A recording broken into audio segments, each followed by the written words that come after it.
What happens when everything you thought you knew about family crumbles in an instant? What if on your wedding day, your family chooses a vacation over your most important moment? That's exactly what happened to me, Skylar Wilson. And I didn't know if I should be angry, heartbroken, or just relieved that I'd finally seen the truth. The morning in Greenwich broke earlier than usual, with the soft April sunlight casting a gentle glow over the cherry blossoms in St. Mary's church garden, their petals a delicate shade of pink. Inside the historic church, Skylar Wilson was about to make the most important vow of her life. A pediatrician at the City Children's Hospital, Skylar embodied a quiet strength beneath her warm, gentle smile. Her deep sense of sincerity and unwavering commitment had earned her the trust of her colleagues, while her compassion shone brightly in the smiles of the hospitalized children she photographed on her days off. With an annual income of $150,000, her professional success was a testament to her dedication. Her fiancé, Jasper Chen, served as a branch manager at a regional IT company. Raised by Chinese immigrant parents, Jasper had a profound respect for family bonds and was known for his humble and approachable personality. Despite his impressive $200,000 salary, he never let his success define him. Skylar and Jasper had met at a hospital charity event, and their connection had been immediate. Skylar's family, the Wilsons, were well-known figures in the social circles of Greenwich. Her father, Blaine Wilson, was the president of Wilson Properties, a real estate management company with annual sales reaching $20 million. However, in recent years, he had become more consumed with golf than with the day-to-day management of his business, spending more time posting on social media than focusing on his work. His obsession with appearances and social status was well known in the business world.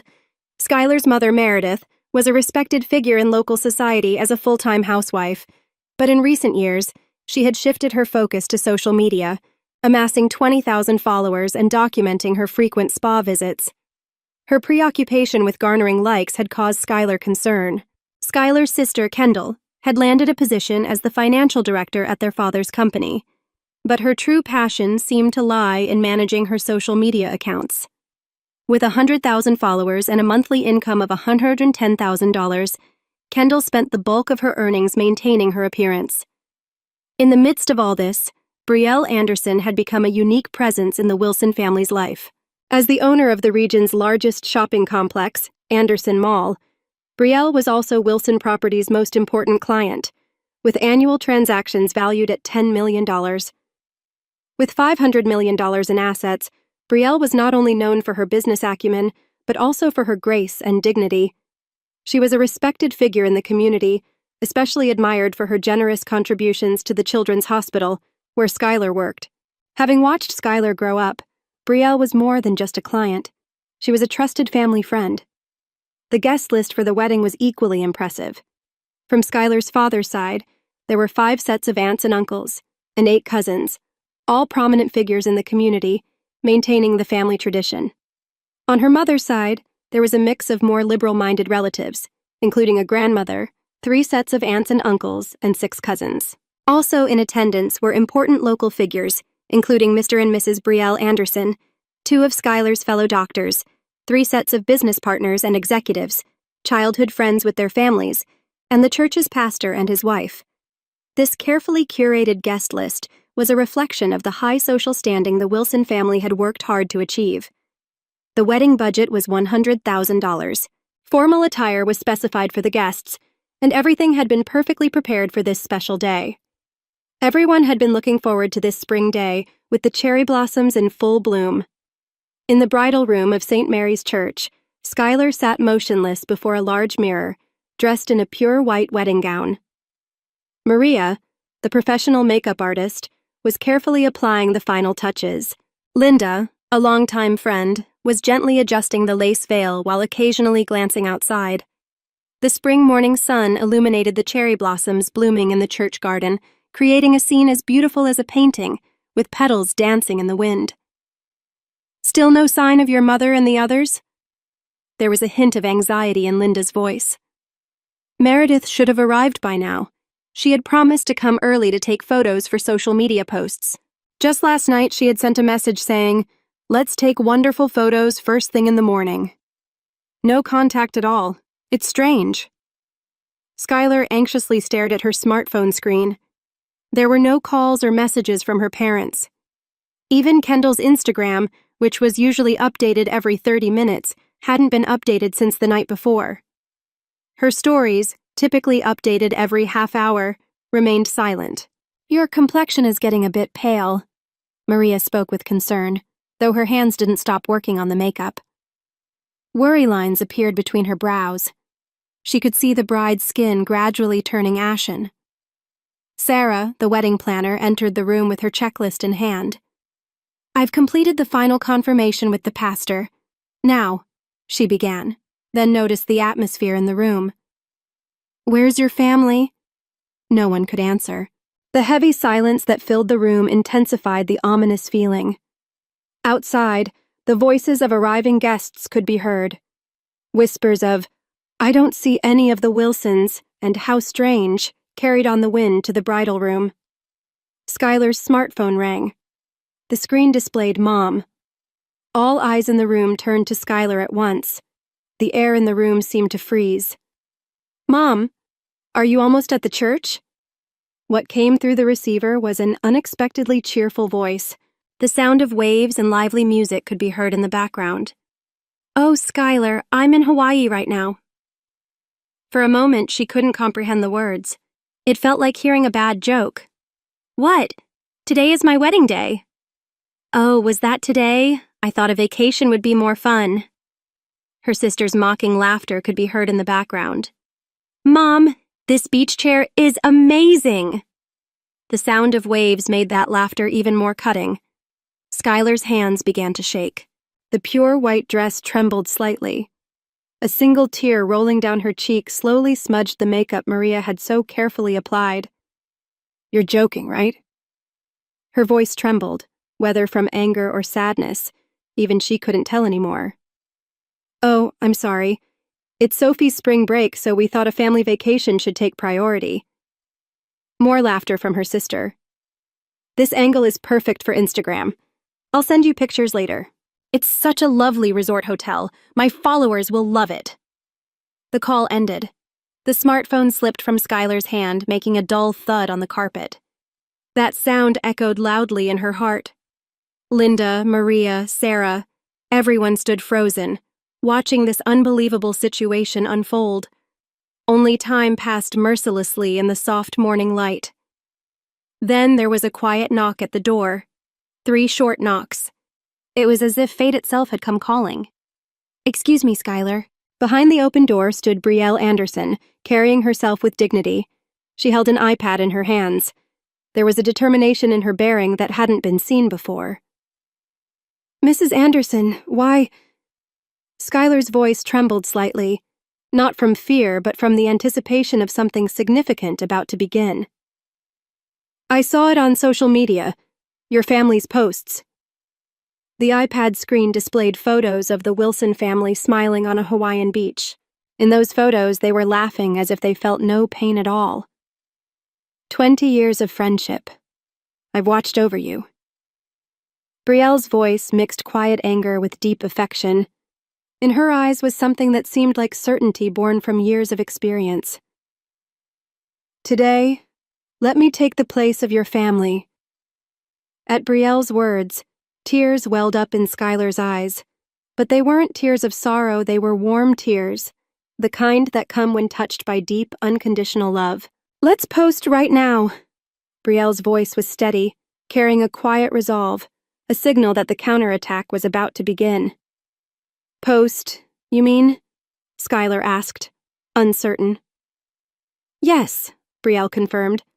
On their precious social media. But first, let's take a beautiful photo. Brielle gently took Skylar's hand, the warmth of her touch comforting, as if making up for the lack of love Skylar had felt from her own family. Together, they walked to the center of the church, standing before the vibrant stained glass windows. Sunlight streamed through the glass, enveloping them in a spectrum of rainbow-colored light, as though heaven itself was blessing them in this moment. Let's create new bonds between us, Brielle said softly. The sound of church bells rang out, as if heralding the start of a new day. The bell's chimes echoed across Greenwich, symbolizing that today would be one to remember. Skylar nodded, wiping away her tears. In that moment, she was beginning to understand what true love and family really meant, something far beyond what she had ever known before. As guests began arriving at St. Mary's Church, the spring sunlight bathed the church spire, casting colorful patterns on the floor as it filtered through the stained glass windows. The first to arrive was her paternal grandfather, his dignified face lined with deep wrinkles and his neatly trimmed white beard a testament to years of wisdom. He stepped into the church with authority, adjusting his morning coat collar as he made his way forward. Brielle, ever the composed figure, quietly explained the situation to him. "What's happened?" Her grandfather's voice trembled, whether from anger or sorrow, it was hard to tell. His expression reflected the complex emotions swirling inside him. As someone who had long been the protector of the Wilson family's reputation, this situation was nothing short of appalling. "This cannot be forgiven." His words, heavy with the weight of his 80 years, resonated throughout the church. His hand gripped his cane tightly, the sound of it striking the wooden floor echoing with every step. Next came Skylar's maternal aunt, her face pale and stricken with disbelief. At a loss for words, she took Skylar's hand in silence, her tears speaking volumes about the deep familial bond that connected them. How could they do something so terrible? Her voice trembled with sadness at the betrayal of the family's trust. One by one, relatives arrived, each struck speechless at the news, their shock turning quickly to anger. Skylar's colleagues from the hospital, typically composed even in the face of crisis, were visibly furious. These professionals, who usually remained unflappable in the most intense situations, now could not stay silent about this betrayal. Business partners who had been in high-level meetings with Skylar's family wore expressions of stern disapproval, a clear signal that they understood the gravity of what had happened. Longtime friends from Skylar's childhood embraced her in silence. No words necessary, just the warmth of their presence told the full story. The ties forged over years of shared memories now felt even stronger, reinforcing the love and loyalty that had always existed. In the church garden, the cherry blossoms had reached their peak, their petals scattering gently in the breeze. The sight was so beautiful that it almost seemed surreal, as if today's events couldn't possibly be real. But they were. The beauty of the moment contrasted sharply with the storm of emotions swirling within the walls of St. Mary's, signaling the beginning of a new chapter for Skylar and her family, a chapter filled with strength, resilience, and newfound bonds. The wedding ceremony time was approaching. The air in the old church gradually took on a solemn atmosphere. The pastor approached quietly and offered special words of blessing. His presence carried the weight of having performed many weddings in this church for over 40 years. "Your wedding today will be pleasing in God's eyes because it is surrounded by the true love of all people here. Sometimes God gives us trials, but beyond those trials, deeper love awaits." Skylar and Jasper stood in the center of the chapel. Light streaming through the stained glass windows gently enveloped them. That light seemed like a blessing from heaven. All the guests watched with strong will. Their gazes were filled with love and determination. The pastor's voice echoed through the church. His voice shook the old church beams and reached deep into the hearts of all attendees. Jasper held Skylar's hand strongly, yet gently. The feelings conveyed through that hand were more eloquent than words. "Skylar." His voice carried deep affection. The surrounding air grew even more still. "I vow before you now, though we may not be bound by blood, we will become a new family, and together with all the people gathered here, we will nurture eternal bonds with everyone who is gathered at this moment. Today, we will weave a new family story."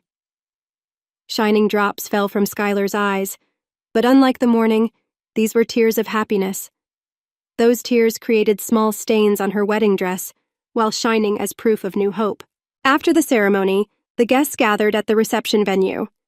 There was a strong unity there that transcended blood ties. The expressions of those surrounding the tables now showed not just sadness and anger, but new determination. Her paternal grandfather slowly stood up. The venue fell silent. His figure holding a glass was as dignified as a statue. "Today, I feel the deepest anger of my life, and simultaneously the deepest emotion." His voice carried a strength that belied his age.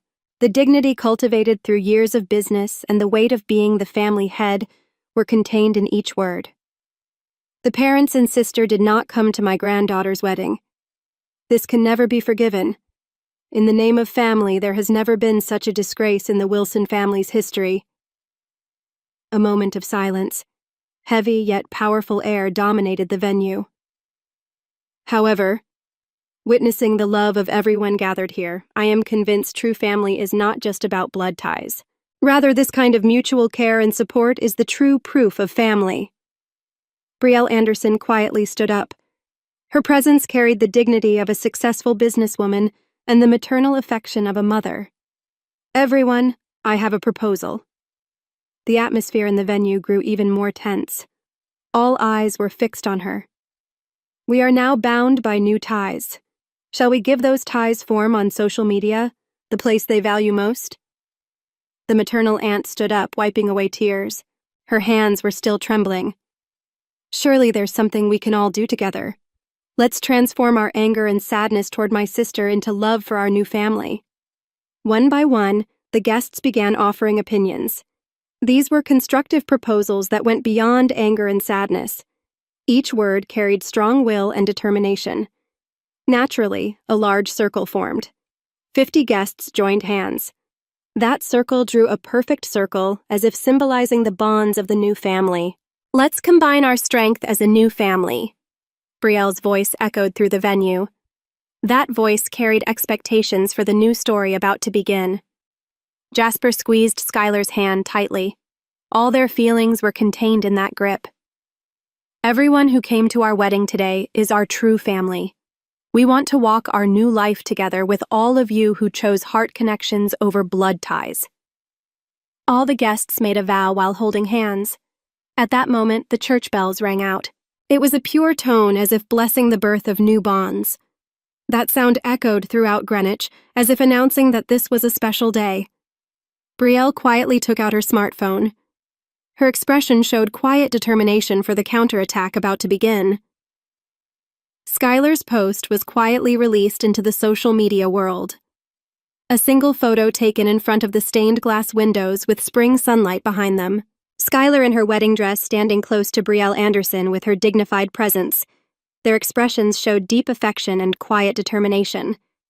Below the photo, Skylar's words began to unfold. "I'd like to introduce today's special guest, Mrs. Brielle Anderson, owner of Anderson Mall.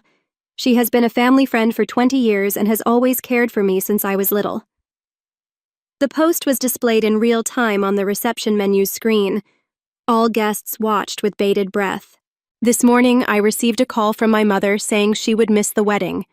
The entire family had chosen to cancel on the biggest day of my life, all because they thought Hawaii would be more fun." A few sighs swept through the venue, but these weren't sighs of sadness. They were laden with anticipation for what was about to unfold. Amidst all of this, Mrs. Anderson stepped in, saying, "We cannot let your new life begin this way." Miss Anderson, who has supported me with a warmth beyond what family has shown, was there when my own father, mother, and sister opted for a vacation in Hawaii. She's showing me what true maturity and adulthood really mean. Within minutes of sharing my thoughts, reactions flooded in. The first to respond were those from the local community, followed closely by the business world.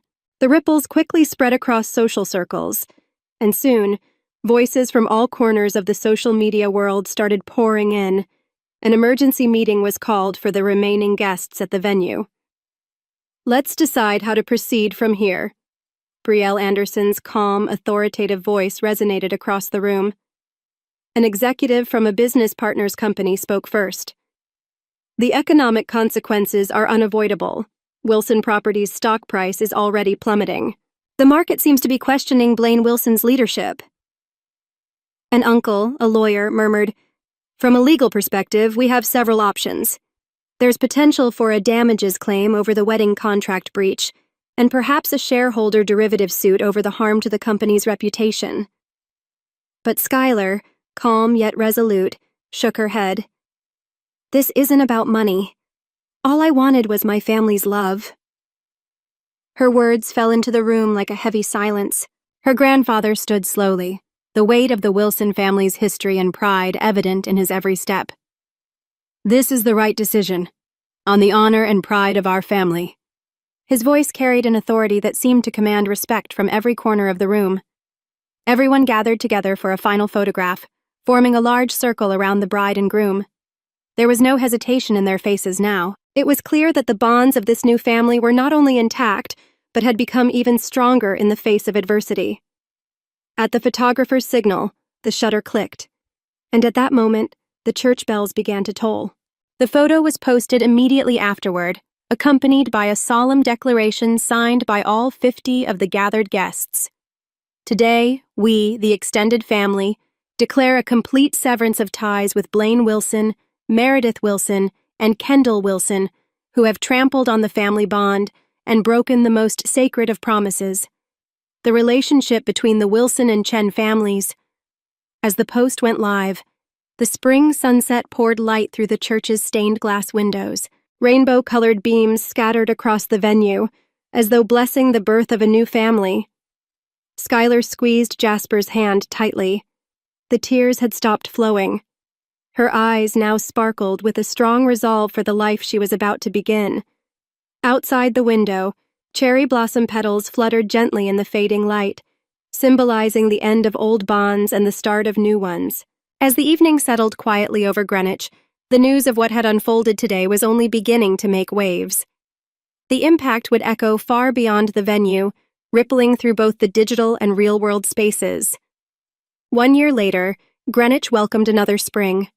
The cherry blossoms in St. Mary's Church garden bloomed as beautifully as last year.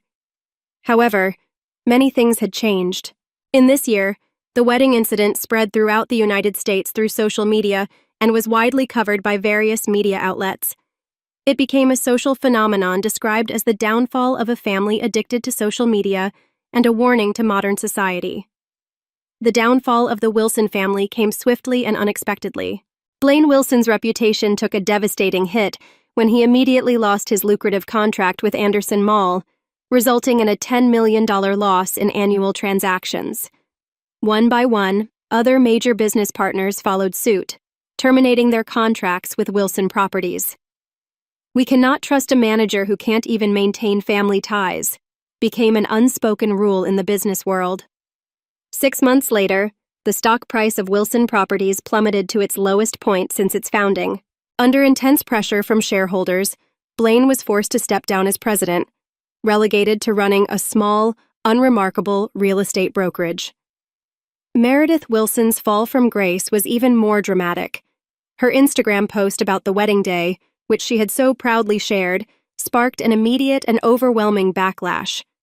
Within 24 hours, her account was frozen, and she was quickly ostracized from her social circles. Relationships she had spent years cultivating crumbled in an instant.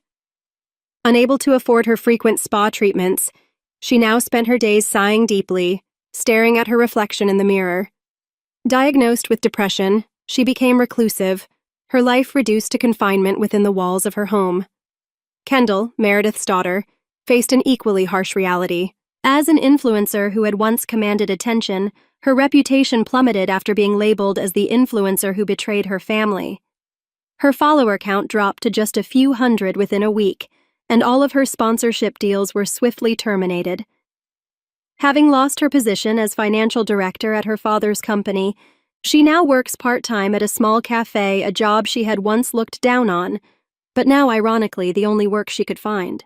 While the Wilson family spiraled downward, the Schuyler family's bonds grew stronger.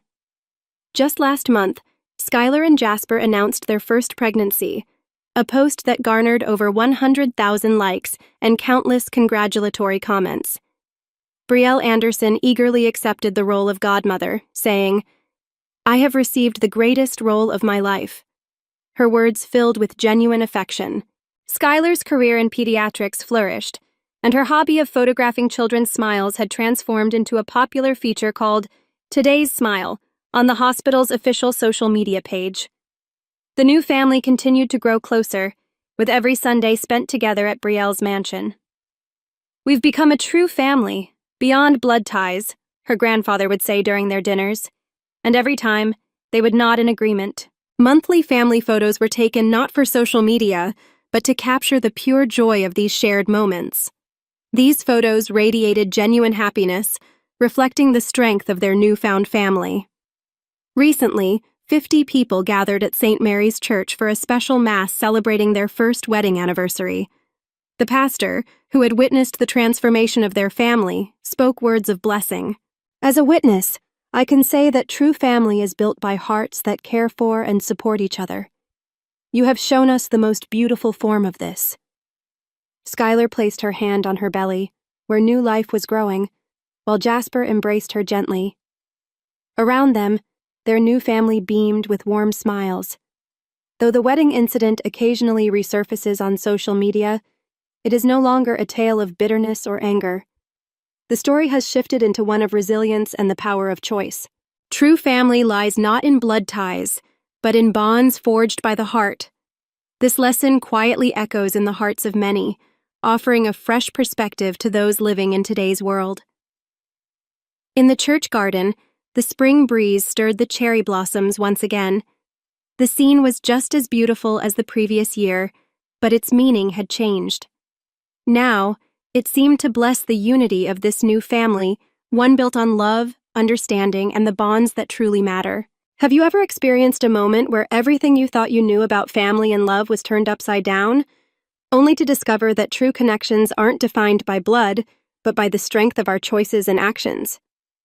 Skylar's wedding day was supposed to be a joyful celebration, but when her family chose a vacation over her wedding, it marked a painful betrayal that set the stage for a new kind of family bond. Brielle Anderson, a family friend and businesswoman, stepped in to offer the love and support Skylar's own family could not.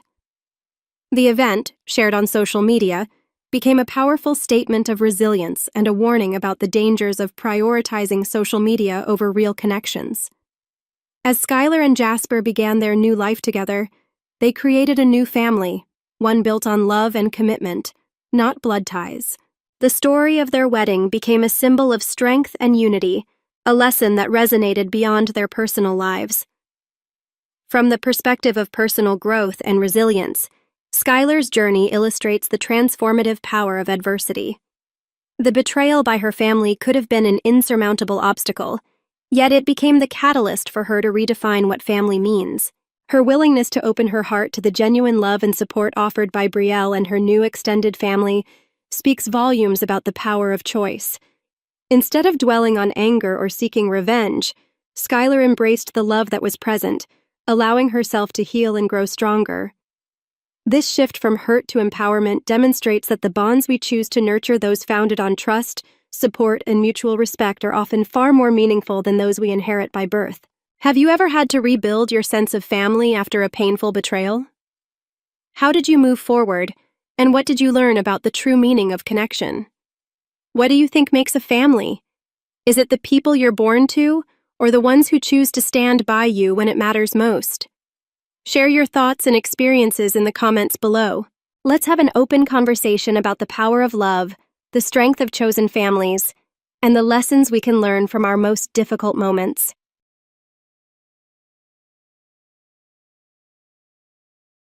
The letter fell from my father's old ledger like a confession, its crisp folds still sharp despite being hidden for what looked like years. My hands trembled as I unfolded it, sitting cross-legged on the dusty attic floor surrounded by boxes of his belongings. My name is Lila, and until that moment, I thought I knew everything about my father. My dearest Lila, the letter began in his familiar, precise handwriting. If you're reading this, I'm gone, and I've failed to make things right. The business isn't what you think. I had to mortgage everything, the house, the company, even your college fund, to keep us afloat. I'm sorry, sweetheart, but there's something else you need to know. Trust no one, especially those closest to you. The attic suddenly felt colder. Through the small window, I could see my husband Bryce pulling into our driveway in his new BMW. The car he'd insisted we could afford, despite my concerns about our finances. Honey, his voice echoed from downstairs. You up there? I quickly folded the letter and slipped it into my pocket. Just going through Dad's things. I called back, trying to keep my voice steady. Footsteps creaked up the attic stairs, and Bryce's head appeared through the hatch. Still at it? It's been 3 months since he passed. Maybe it's time to let go. I forced a smile, but my mind was racing. Dad's warning about trust echoed in my head as I watched my husband's eyes drift to the ledger in my lap. Something in his expression made me uneasy. Found anything interesting? He asked, too casually. Just old business records. I lied, closing the ledger. Nothing important. Bryce nodded, but there was something off about his smile. Listen, I've been thinking. With your dad's estate still in probate, maybe we should consider moving in with my parents for a while. Save some money. The suggestion hit me like a slap. We'd discussed this before, and I'd always refused. Vivian, my mother-in-law, had a way of making me feel small, insignificant. But now, with Dad's letter burning a hole in my pocket, I wondered if there was more to Bryce's suggestion than simple economics. I need some time to think about it, I said, standing up and brushing dust from my jeans. We can't keep putting this off, Lila. The mortgage payment is due next week, and with your father's debt. I froze. What do you mean, my father's debt? Bryce's expression flickered for just a moment. Surprise? Guilt? Before smoothing into concern. I just assumed, with the business struggling before he died. But I was already pulling away, my mind spinning. How did he know about the business struggles? I'd only just discovered them myself. I should get dinner started, I muttered, pushing past him toward the stairs. Lila, wait. I didn't stop. In the kitchen, I mechanically began pulling out ingredients, trying to make sense of everything. Dad's warning, Bryce's knowledge of the debt, his sudden push to move in with his parents. It all felt connected, but I couldn't see how. My phone buzzed with a text from Vivian. Bryce tells me you're finally considering moving in. We'll take good care of you, dear. After all, family takes care of family. I stared at the message, Dad's words echoing in my mind. Trust no one, especially those closest to you. Looking out the kitchen window, I watched Bryce examining his car in the driveway, phone pressed to his ear, speaking in low tones. For the first time in our marriage, I wondered if I really knew the man I'd married. One thing was certain. I needed to find out what else my father had hidden in those boxes before anyone else did. Moving day arrived faster than I'd expected. I stood in our empty living room, watching the movers load the last of our furniture into their truck. Each box they carried felt like another piece of my independence slipping away. Isn't this exciting? Vivian breezed through the front door in a cloud of expensive perfume. Harold's already cleared out the entire east wing for you both. I forced a smile, remembering the letter hidden in my purse. Over the past week, I'd discovered more of Dad's financial records, but they raised more questions than answers. Large sums of money had moved through his accounts, far more than his business should have handled. That's generous of you, I managed. Oh, sweetheart. Vivian touched my arm, her manicured nails pressing just a little too hard. We take care of our own. You'll see. Bryce appeared behind her, carrying a box labeled personal documents. My stomach clenched. Those were my father's papers. Ones I hadn't finished going through. I'll take that up to our room, I said quickly, reaching for the box. Don't be silly, Bryce smiled, pulling it away. The movers can handle it. Actually, I started, but Vivian cut me off. Lila, dear, come look at the paint samples I've chosen for your room. The current color is so dated. As she steered me toward her car, I caught sight of Bryce handing the box to Harold, who carried it toward his study instead of the moving truck. Something about their exchange seemed rehearsed, practiced. The Callaway mansion loomed before us, all Georgian columns and manicured hedges. Our new prison, dressed up as salvation. That evening, after an elaborate welcome-home dinner, I slipped away to find Dad's box. Harold's study door was locked, but voices drifted through the crack beneath it. She's getting suspicious, Bryce was saying. The timing has to be perfect. Your father's taking care of the paperwork, Vivian replied. Once everything's transferred. Lila. Harold's voice behind me made me jump. He stood in the hallway, holding a glass of whiskey, his expression unreadable. Lost. I gestured vaguely. Looking for the bathroom. Third door on the left, he said quietly. Then, as I turned to go, Lila? Sometimes the best way to protect yourself is to keep your eyes open and your mouth shut.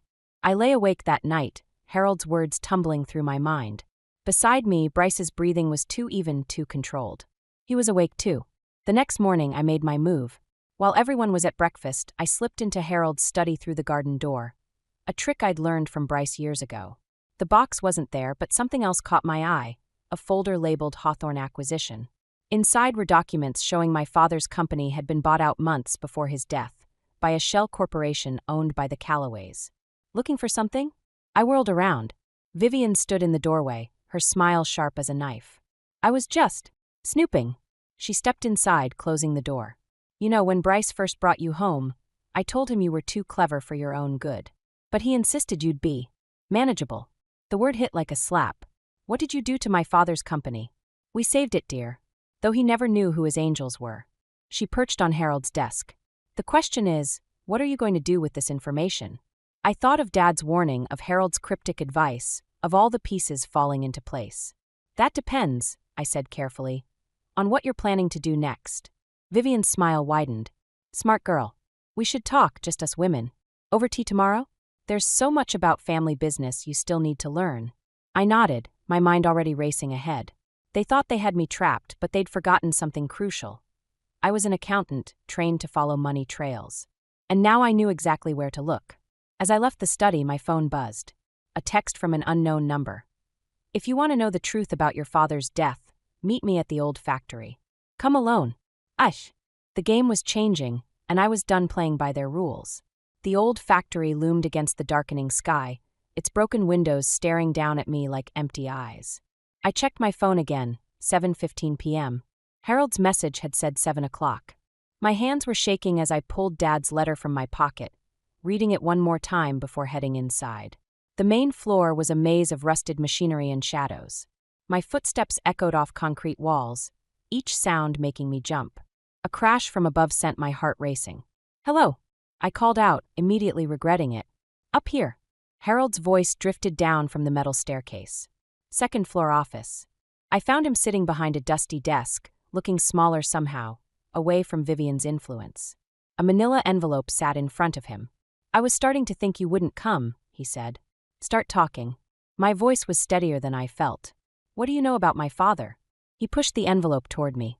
Your father came to me 6 months before he died. He knew what Bryce and Vivian were planning. Inside were bank statements, transfer records, and emails. A paper trail showing how the Callaways had systematically drained my father's company through their shell corporation. Why are you showing me this? Because, Harold started, but a voice from the doorway cut him off. Because he's trying to save himself. Bryce stepped into the office, his familiar smile now looking like a stranger's.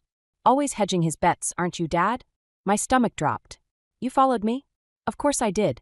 You're my wife. He said it like he was explaining something to a child. And you're getting dangerously close to ruining everything. The company takeover, I said, pieces clicking into place. The mortgage, the debts, it was all you? It was business. Bryce moved closer, his eyes on the envelope in my hands. Your father was going to expose us. We couldn't let that happen.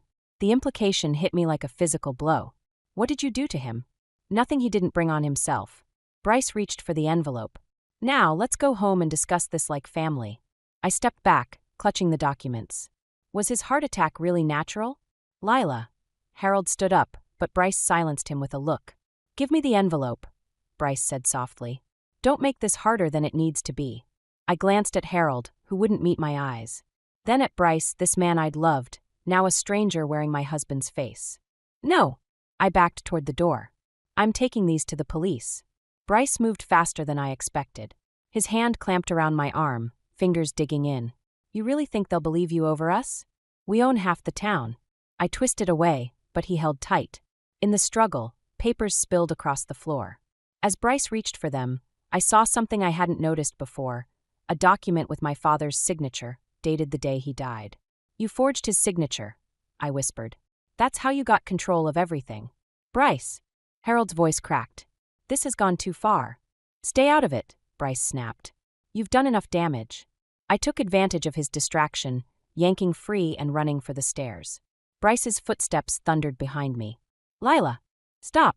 I ran faster, clutching the remaining documents. The main floor was darker now, machinery casting strange shadows. I ducked behind a large press, trying to quiet my breathing.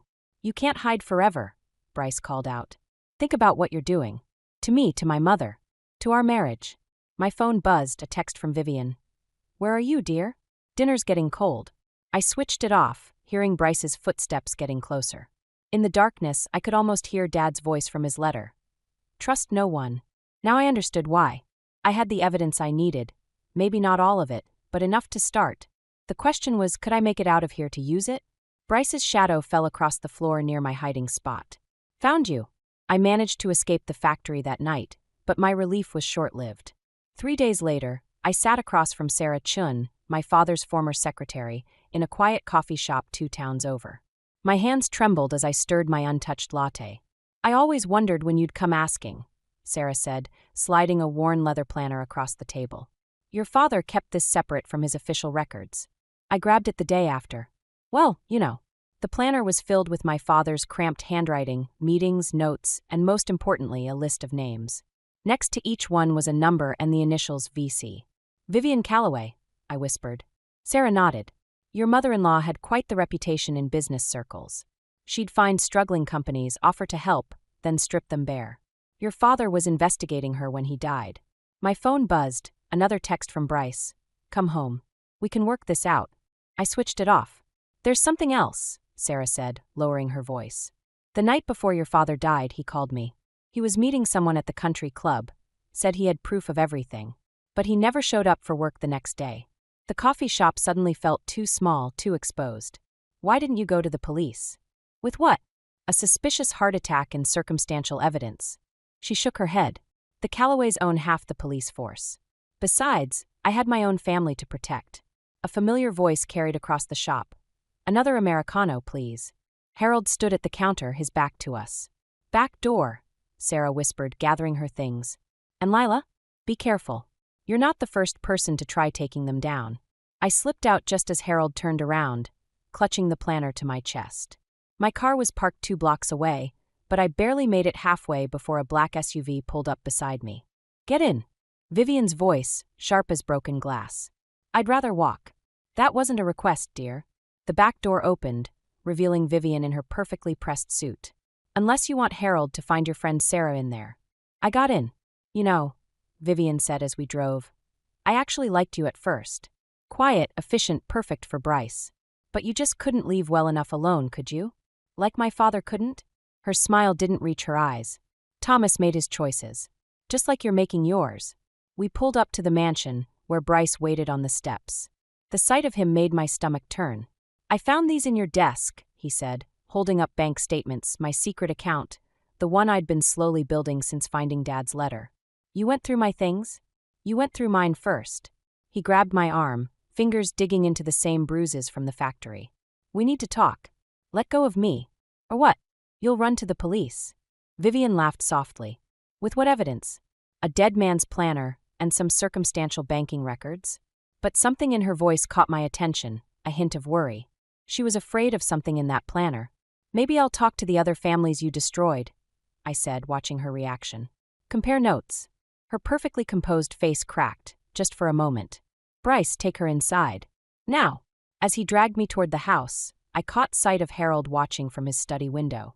His expression was unreadable, but he held up his phone, showing me a text message. Storage Unit 23. Security Code 7149. Hurry! My father's voice echoed in my head. Trust no one. But sometimes I realized you have to trust someone to survive. That night, lying awake in what had become my prison, I made my decision. Tomorrow, I'd find out what was in that storage unit. But first, I needed to deal with the wild card in this game, Harold himself. The question was he truly trying to help me or setting me up for an even bigger fall? Either way, I was done being the quiet, efficient wife they thought they knew. It was time to show them exactly who they were dealing with. Storage Unit 23 was at the edge of town, hidden behind rows of identical metal doors. I'd managed to slip away during Vivian's weekly charity board meeting, but my time was limited. The security code Harold gave me worked. The lock clicked open with a sound that echoed in the empty corridor. Inside, stacked boxes filled the small space. My father's handwriting marked each one. Calloway evidence. My hands shook as I opened the first box. Inside were documents, photos, and USB drives. Years of careful investigation into the Calloway's schemes. But what caught my eye was a manila envelope labeled insurance. I wouldn't open that if I were you. I spun around. Bryce stood in the doorway, hands in his pockets, looking almost sad. How did you? My father isn't as subtle as he thinks. He stepped inside, closing the door behind him. Did you really think he was trying to help you? I clutched the envelope tighter. He's tired of the lies. Just like I am. No, he's protecting himself. Like always. Bryce moved closer. You know what's funny? I actually tried to stop them from targeting your father's company. But Mom said it was necessary. A test of loyalty. And you chose them over me. I chose survival. His laugh was hollow. You think you're the first person to try exposing us? Ask Harold about his brother sometime. About what happened when he tried to go public. A chill ran through me as I remembered Sarah's words. You're not the first person to try taking them down. What happened to him? Nothing that could be proved. Bryce reached for the envelope. Just like nothing could be proved about your father's convenient heart attack. The confession hit me like a physical blow. I backed away, but my heel caught a box, sending me stumbling. Papers scattered across the floor, bank statements, photos, and something else. A medical report with my father's name. You killed him. The words came out as a whisper. Mom did what was necessary. Like she always does. He moved to block the door. The question is, what are you going to do now?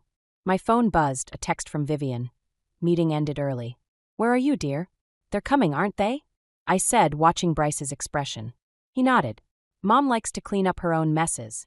I looked at the scattered evidence, at the man I'd once loved, at the door he was blocking. Then I remembered something from my father's planner, a note about the storage facility's back entrance through the maintenance corridor. You know what your mistake was?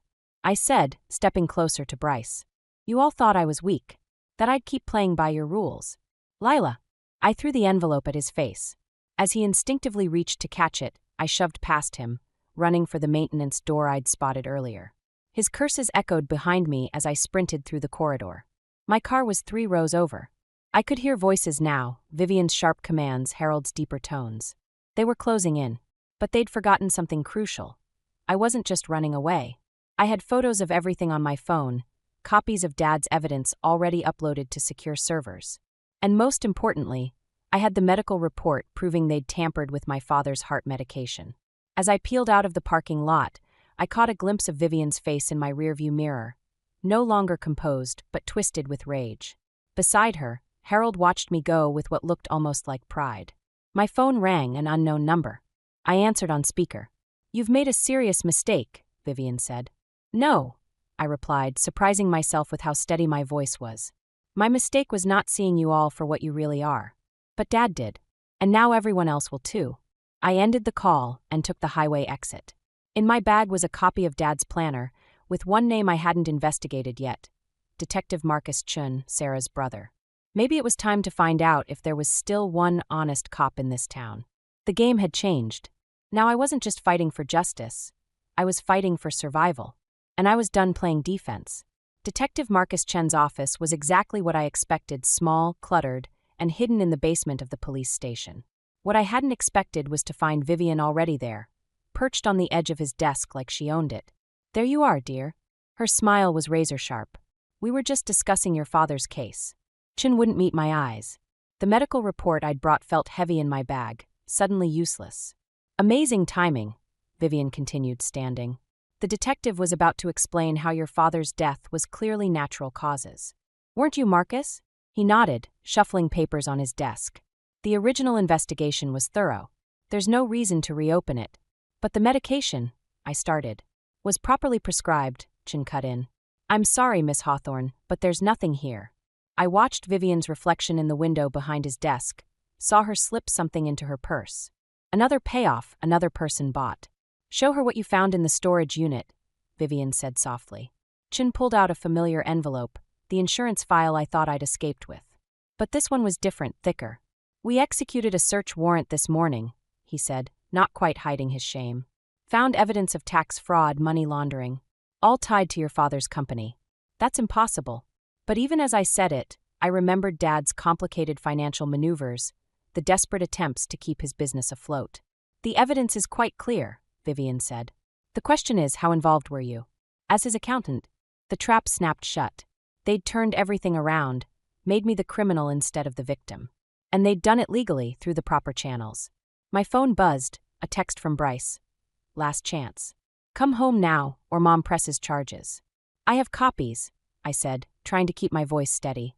Of everything. No, you don't. Harold stepped out from the shadows of the doorway. The cloud server was wiped an hour ago. Amazing what corporate cybersecurity teams can do. I looked between them, Vivian's triumph, Harold's resignation, Chen's guilt. They'd thought of everything. What do you want? What we've always wanted. Vivian moved closer, her perfume suffocating. Family unity. Sign these papers transferring your father's remaining assets to us. Admit publicly that your accusations were grief-induced delusions. And this all goes away. And if I don't, then Detective Chun has enough evidence to arrest you right now for financial fraud. She touched my cheek, a mockery of maternal concern. Think of your future, dear. Do you really want to end up like your father? The threat hung in the air.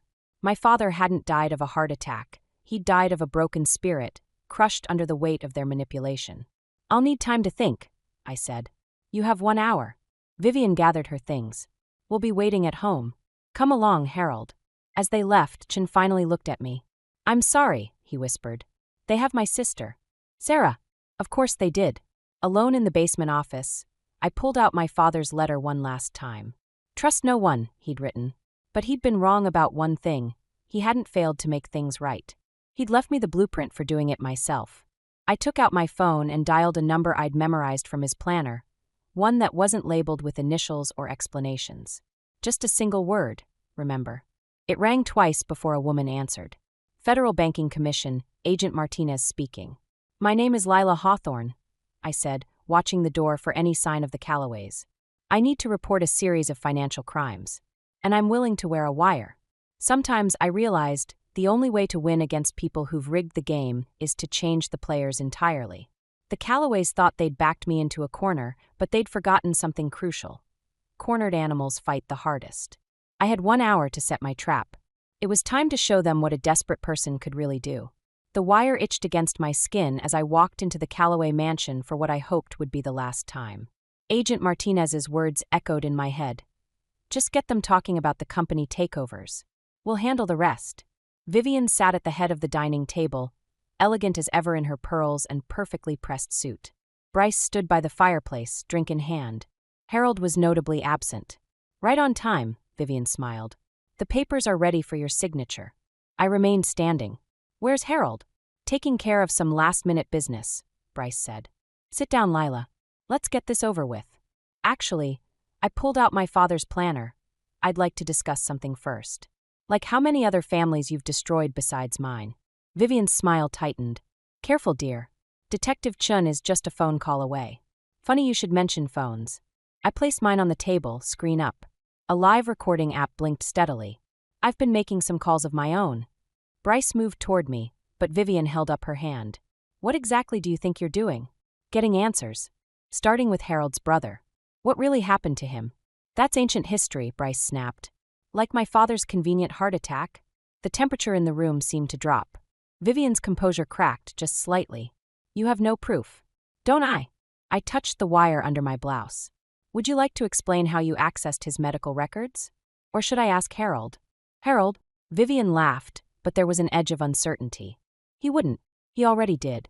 I nodded toward the doorway where Harold now stood, holding a stack of documents. Show her. I'm sorry, Vivian.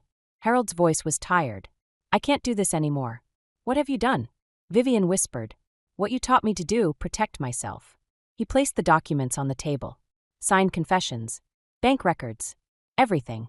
Bryce lunged for the papers, but I was faster, sliding them toward Agent Martinez, who stepped out from the kitchen, badge displayed. No! Vivian stood so quickly her chair toppled. You stupid man, do you realize what you've done? Saved himself, I said. Like you always taught us to do. More agents emerged from different doorways. Bryce made a break for it, but was quickly detained. Vivian remained eerily still, watching as her empire crumbled. You know what I never understood? I moved closer to her. Why my father? He wasn't wealthy, wasn't powerful. Why target him? Because he knew, Harold answered. About everything. The fraudulent takeovers, the offshore accounts, even about my brother. Thomas was gathering evidence. So you killed him, I said to Vivian. To protect your reputation. I protected my family, she hissed. Everything I did was for them. For their future. No. I pulled out my father's letter. Everything you did was for yourself. And now you've lost it all anyway. As the agents led them away, Vivian turned back. You'll regret this. Family should protect family. You're right. I looked at Harold, who nodded slightly. That's exactly what I'm doing. Later, standing in the empty mansion, Harold handed me one final document. Proof that my father's company had been transferred back to me. Why did you really help me? I asked. Because 30 years ago, I made the wrong choice. He looked around the house he'd lived in for decades. I chose security over justice. Your father would be proud of you for choosing differently. I watched through the window as the last police car drove away, taking with it the remains of the Callaway Empire. The wire under my blouse had stopped itching, but I could still feel its weight. A reminder that sometimes the heaviest burden isn't seeking justice, but living with the consequences of finding it. My phone buzzed, a text from Sarah. Thank you. Some debts, I realized, could never be repaid. But some truths had to be told, no matter the cost. 6 months after the arrests, I stood in my father's old office, now mine again. The company was slowly recovering, though the ghosts of the past lingered in every corner. A knock at the door interrupted my thoughts. They're ready for you, Sarah said, looking professional in her reinstated position as office manager. The boardroom was packed with familiar faces, families who'd lost everything to the Callaways over the years. Harold sat in the back, looking older but somehow lighter.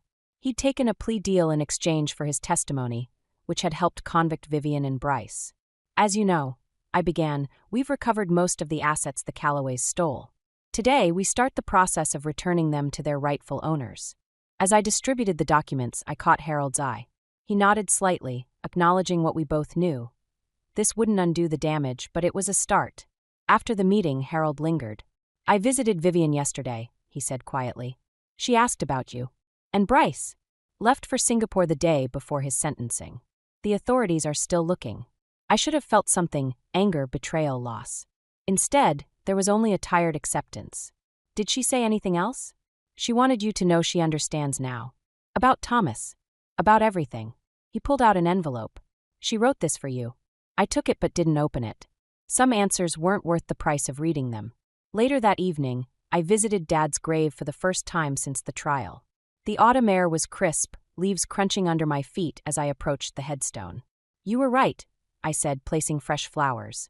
About trusting no one. But you were also wrong. I thought of Sarah, Harold, Detective Chun, people who'd risked everything to help expose the truth. Sometimes trust is the only way forward. My phone buzzed. A text from an unknown international number. A photo of Bryce on some distant beach, drink in hand. Below it, 2 words, I'm sorry. I deleted it without responding. Some chapters needed to stay closed.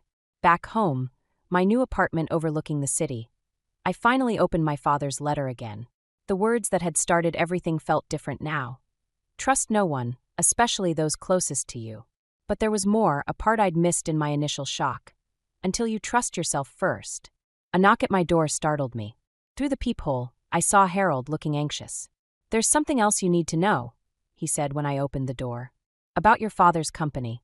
There are other players involved, bigger than the Callaways. People who won't be happy about what you're doing. Are you warning me or threatening me? Neither. I'm offering to help. He handed me another file. Your father wasn't just investigating us. He found something bigger, something that scared even Vivian. That's why. He didn't finish, but he didn't need to. That's why they killed him. Why tell me this now? Because you deserve to know what you're up against. And because. He hesitated. Because doing the right thing shouldn't mean doing it alone. I thought about Vivian's letter, still unopened on my counter. About Bryce's text. About all the threads still left hanging. I'll think about it, I said. After Harold left, I stood at my window, watching the city lights flicker on. In my reflection, I saw something I hadn't noticed before.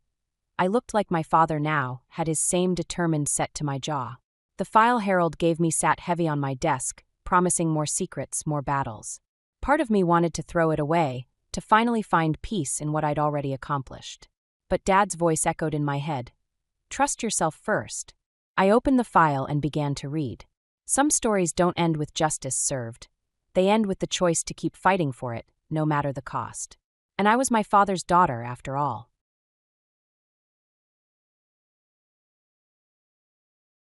I never expected a marriage proposal would lead to the unraveling of an entire family's facade.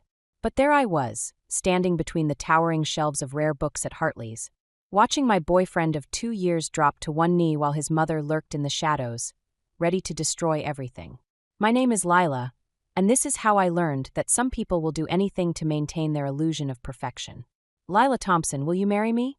Emmett's voice carried through the quiet bookshop, his hands slightly trembling as he held up a vintage-style emerald ring. The afternoon sunlight streamed through the dusty windows, catching the stone's facets and sending green sparkles dancing across the spines of leather-bound classics. I barely managed to whisper, yes, before throwing my arms around his neck. This was perfect. He'd chosen the very spot where we'd first met, when I was reorganizing the classics section and he was searching for a first-edition Fitzgerald. I knew you'd say yes. He pressed his forehead against mine, grinning. Though I have to admit, I was terrified you might. How quaint. The voice cut through our moment like ice.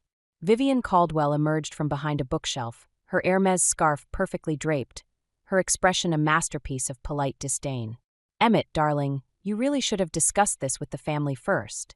I felt Emmett stiffen beside me. Mother, what are you doing here? Protecting my son's interests, naturally. She glided closer, her heels clicking against the hardwood floor. Miss Thompson, while I'm sure you're lovely, you must understand that marriage into the Caldwell family comes with certain expectations. Mother, stop. Emmett's voice carried a warning, but Vivian continued as if he hadn't spoken. Our family has maintained its position in society for generations. We have responsibilities, traditions. Her eyes swept over my simple sundress and worn sandals. It would be cruel to let you enter this arrangement without understanding the challenges you'll face. My cheeks burned, but I met her gaze. With all due respect, Mrs. Caldwell, I'm marrying Emmett, not his social calendar. A slight smile curved her lips. Oh, my dear. That's exactly the kind of naive thinking that concerns me. She reached into her designer handbag and withdrew an envelope. Perhaps you should read this before making any final decisions. It would be terrible to see you overwhelmed by circumstances you're not prepared for. Before either of us could respond, she pressed the envelope into my hands and turned to leave. Emmett, dinner at 7 on Sunday. Bring Miss Thompson, of course. We should all get to know each other better. The bell above the door chimed her exit. My hands shook as I opened the envelope. Inside was a single sheet of expensive stationery, covered in elegant handwriting. Dear Miss Thompson, consider this a friendly warning. I've watched many young women try to enter our world, thinking love conquers all. They learn quickly that love isn't enough when you're drowning in expectations you can't possibly meet. Save yourself the humiliation. Walk away now. Vivian Caldwell. Emmett took the letter from my trembling fingers and read it, his jaw tightening. I'm so sorry, Lila. She has no right. It's okay. I interrupted, though we both knew it wasn't. She's just trying to protect you. No, he said firmly, crumpling the letter. She's trying to control me. There's a difference. He took my hands in his. Look at me. Do you still want this? Us. I looked down at the emerald ring, now sitting perfectly on my finger, then back at the crumpled warning from his mother. In that moment, I made a decision that would change everything. Yes, I said, squeezing his hands. But your mother should know, I'm not as easily intimidated as she thinks. What I didn't say was that Vivian Caldwell had just made a crucial mistake. She'd shown her hand too early, and in doing so, she'd given me time to prepare for war. The Caldwell mansion loomed before us like something out of a Gothic novel, all stone and shadows in the fading Sunday light. I smoothed down my carefully chosen navy dress, expensive enough to show effort, modest enough to avoid criticism. At least, that's what I'd hoped. Ready? Emmett squeezed my hand as we approached the front door. Before I could answer, it swung open to reveal Harold Caldwell, his silver hair slightly disheveled, a drink already in hand. There's my boy, he said warmly, pulling Emmett into a quick embrace before turning to me. And the brave soul who's agreed to join our circus. His smile seemed genuine, but there was something sad in his eyes. The foyer opened into a great room that probably cost more than my parents' entire house. Vivian stood by a marble fireplace, orchestrating the scene like a conductor. Emmett, darling. And Lila. She managed to make my name sound like an afterthought. Agnes is running late, as usual. Actually, I'm right on time. A sharp voice cut through the tension. Agnes Caldwell appeared from another room, her white hair elegantly styled, her posture straight despite her age. She made her way directly to me, ignoring Vivian's outstretched arms. So you're the one who's got Vivian in such a state. Good. This family could use some shaking up. Vivian's smile tightened. Mother, please. Let's all sit down. Dinner is ready. The dining room could have seated 20, but we were arranged at one end of the massive table, making the space feel oddly intimate. A butler, an actual butler, began serving the first course. "Tell me, Lila," Vivian started, delicately spooning her soup. "What exactly do you do at that little bookshop?" "I'm the manager, actually. We specialize in rare books and first editions." "Oh, how quaint. Though I suppose it's a step up from your mother's profession. Teaching at a public school must be so challenging." I felt Emmett tense beside me. "Mother, it's fine," I interrupted, meeting Vivian's gaze. "My mother loves teaching. She believes education should be accessible to everyone, regardless of their background." Agnes let out a small laugh. "Well said, dear. Speaking of backgrounds," Vivian continued, "Harold, didn't your firm just handle that dreadful scandal with the Thompson Construction Company? No relation, I hope?" My spoon clattered against the bowl. "That company belonged to my uncle, who'd recently been accused of fraud. The case had been settled quietly, but the implication was clear. Vivian had done her research. "Actually," I said, keeping my voice steady, "that was my uncle's company. The charges were dropped. After a substantial payment, as I recall," Vivian added sweetly. "That's enough." Harold's voice carried unexpected authority. "Vivian, you're being inappropriate. I'm simply trying to understand the kind of family our son is marrying into. Like you understood the kind of family you married into?" Agnes's words landed like a bomb. The room went silent. Vivian's face paled. "Mother, we agreed never to." "No, you decided. I merely allowed it. But if you're going to sit here and judge this lovely young woman for her background, perhaps we should discuss yours." "I think," Emmett said firmly, standing up, "that Lila and I should go." "Please stay," Harold said, but his eyes were on his wife. "Vivian was just leaving to check on dessert, weren't you, dear?" Vivian pushed back her chair with careful precision. "Of course, though I doubt our guest has developed a taste for French pastries." After she left, an uncomfortable silence settled over the table. Harold drained his glass. Agnes reached over and patted my hand. "Don't let her scare you off, dear. Some people forget where they came from. Makes them terrified of anyone who reminds them." I nodded, my mind racing. What had Agnes meant about Vivian's background? And why had it rattled her so completely? Later, as Emmett drove us home, I thought about the letter in my purse, the barbs at dinner, and the strange tension between Agnes and Vivian. There was more to this family's story than anyone was saying. "I'm sorry about tonight," Emmett said softly. "Don't be." I touched the emerald ring on my finger. "Your mother just taught me something valuable." "What's that?" "Everyone has secrets. Even her." Agnes's phone call came at 3 in the morning, her voice carrying a urgency that made my stomach drop. "Meet me at the Silver Spoon Cafe at 7. Come alone. There are things you need to know about Vivian." I sat in the cafe now, watching Agnes slide into the booth across from me, looking far more serious than she had at dinner 3 nights ago. She placed a worn manila envelope on the table between us. "Before I show you this," she said, "I need to know if you're truly prepared for what fighting Vivian might mean. I'm not the one who started this fight." "No, but you'll be the one to finish it." She pushed the envelope toward me. "Vivian's been having you investigated. But 2 can play at that game." Inside were photographs, old ones yellowed with age. A young woman in a maid's uniform, standing outside what looked like a service entrance. It took me a moment to recognize Vivian's features in the girl's face. "She was a maid?" I whispered. "At the Caldwell estate. That's how she met Harold." Agnes stirred her untouched coffee. "She worked there for 3 years before they fell in love. His parents, my late husband and I, we opposed the marriage." My hands shook as I flipped through more photos. "But you eventually accepted her?" "We did, which makes her current behavior all the more despicable." Agnes's voice hardened. "She's become everything she once hated. Worse, she's trying to erase her past completely." A text message lit up my phone. "Emmett, where are you?" "Mother's here at the bookshop." "She's what?" I stood up so quickly I nearly knocked over my coffee. "I have to go." "Lila." Agnes grabbed my wrist. "Be careful. When Vivian feels cornered, she becomes dangerous." I rushed to the bookshop, finding Vivian examining our rare books section with exaggerated interest. Emmett stood nearby, looking uncomfortable. "Ah, there you are," Vivian said without turning around.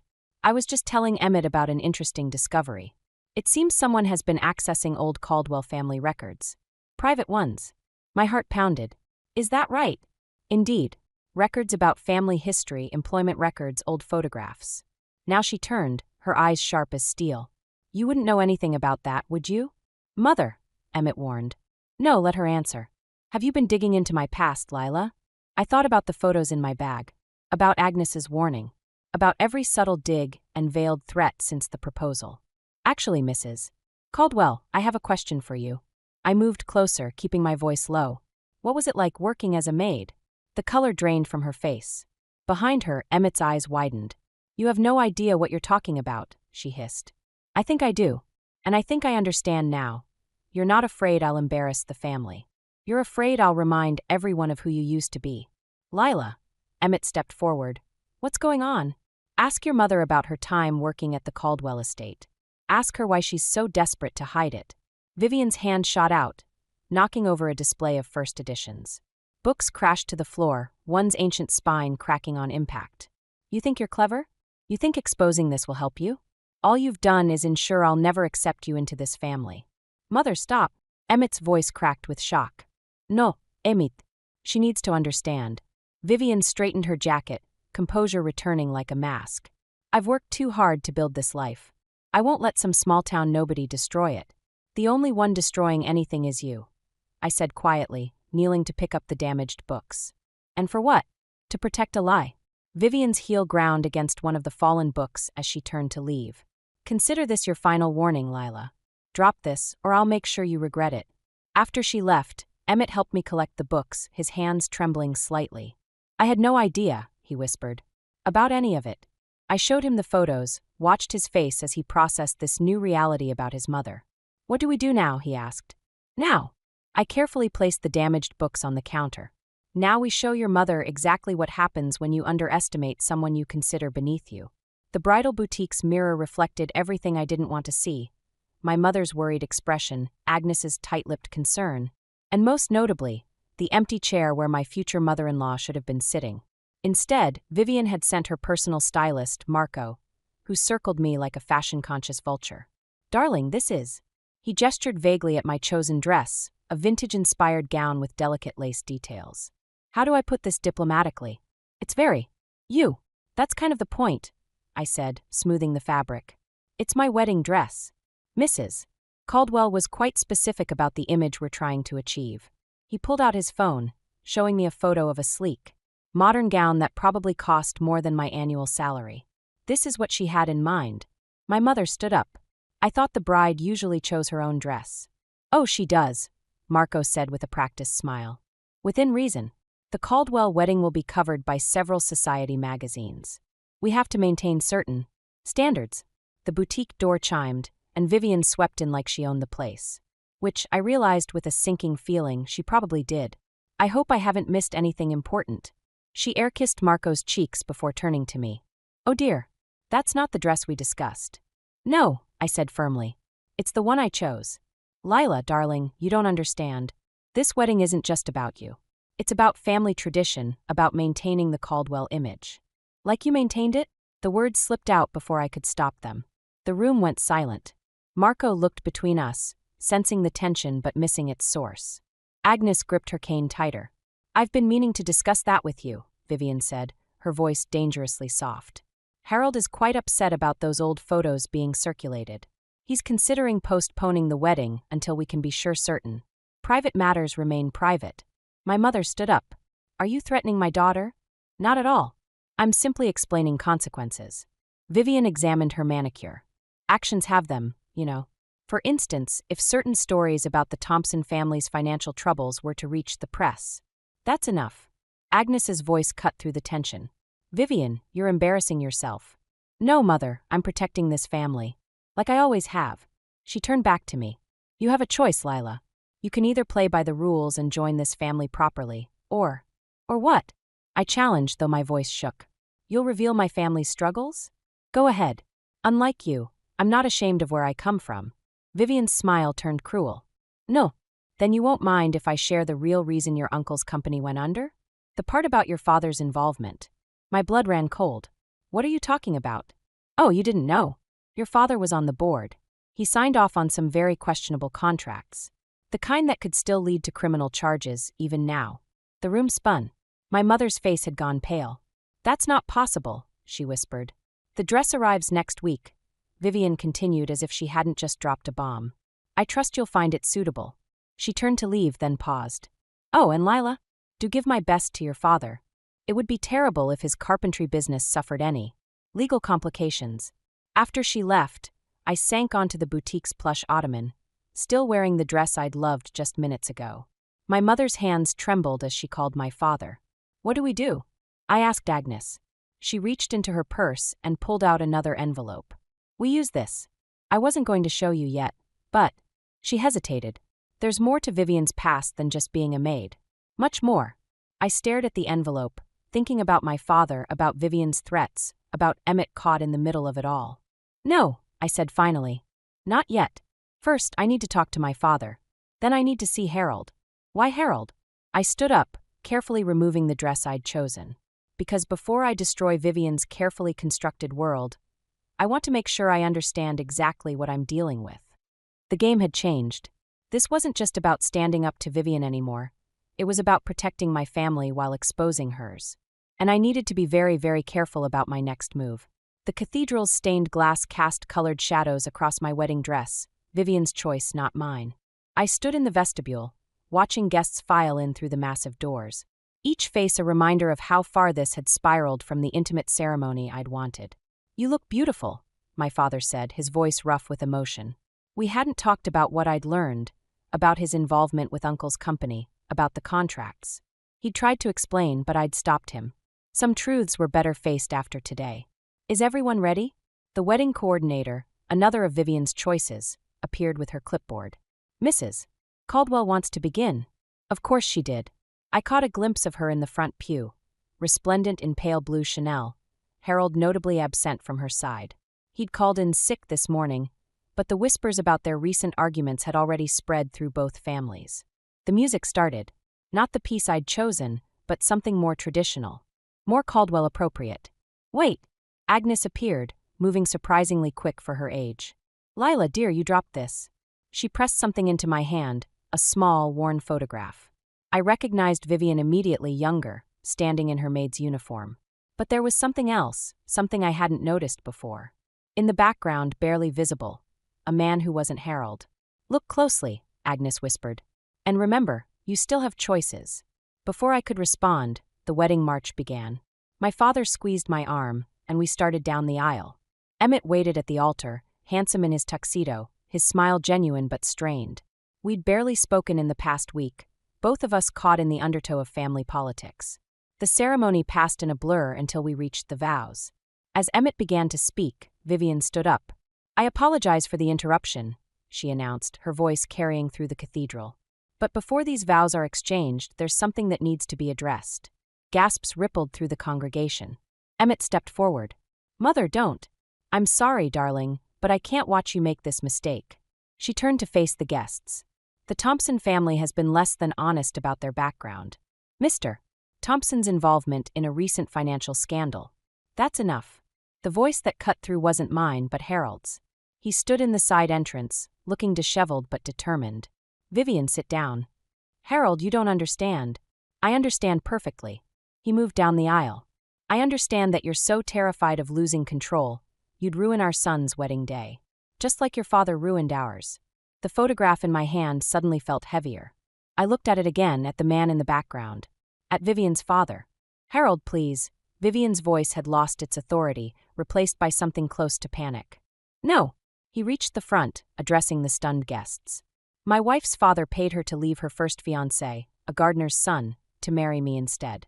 She spent 30 years trying to erase that past, becoming exactly like the people who once looked down on her. Silence fell over the cathedral. I looked at Emmett, saw the shock on his face, then at Vivian, who had sunk back into her pew. Now, Harold continued, we can either continue this wedding, celebrating these two young people who actually love each other, or we can let history repeat itself. Your choice, Vivian. I felt Emmett's hand find mine. Lila, he whispered, we don't have to do this today. Not like this. I looked at the photograph one last time before slipping it into Vivian's lap as I passed her pew. You're right, I said quietly. We don't. The gasps returned as I turned and walked back down the aisle, my father's chosen dress trailing behind me. I heard Emmett's footsteps following, felt his hand catch mine again. Where are we going? He asked as we reached the doors. To get married, I replied. But on our terms, not theirs. Behind us, I heard Agnes's distinctive laugh, followed by the rustle of movement as she stood. Well, her voice carried clearly, I believe there's a lovely garden chapel just down the road. Shall we all redirect there? Except perhaps you, Vivian. I think you have some reflecting to do. Sometimes I realized the best revenge isn't about destroying someone's facade. It's about forcing them to face it themselves. The garden chapel reception was everything the cathedral ceremony wasn't: intimate, genuine, and completely out of Vivian's control. Which is probably why she showed up halfway through, clutching a manila envelope like a shield. I tried to do this the gentle way, she announced, her entrance silencing the small crowd. But you've left me no choice. Harold moved to intercept her. Vivian, don't. Your precious Lila isn't who she claims to be. She pulled papers from the envelope, letting them scatter across the nearest table. These are police reports. Sealed juvenile records. Did you know your bride was arrested at 16? My heart stopped. Emmett's hand tightened around mine. It was expunged, I said quietly. And it wasn't what you think. No. Vivian's smile was razor-sharp. Then explain why you were found in a burning building with gasoline on your hands. The reception fell silent. Even Agnes looked shocked. I didn't. I started, but Vivian cut me off. Your uncle's construction site. The one that burned down, leading to his first bankruptcy. The police suspected arson, didn't they? But Daddy covered it up, called in favors. That's enough. My father stood up, his face ashen. Is it? Because I think everyone deserves to know exactly who they've welcomed into their family.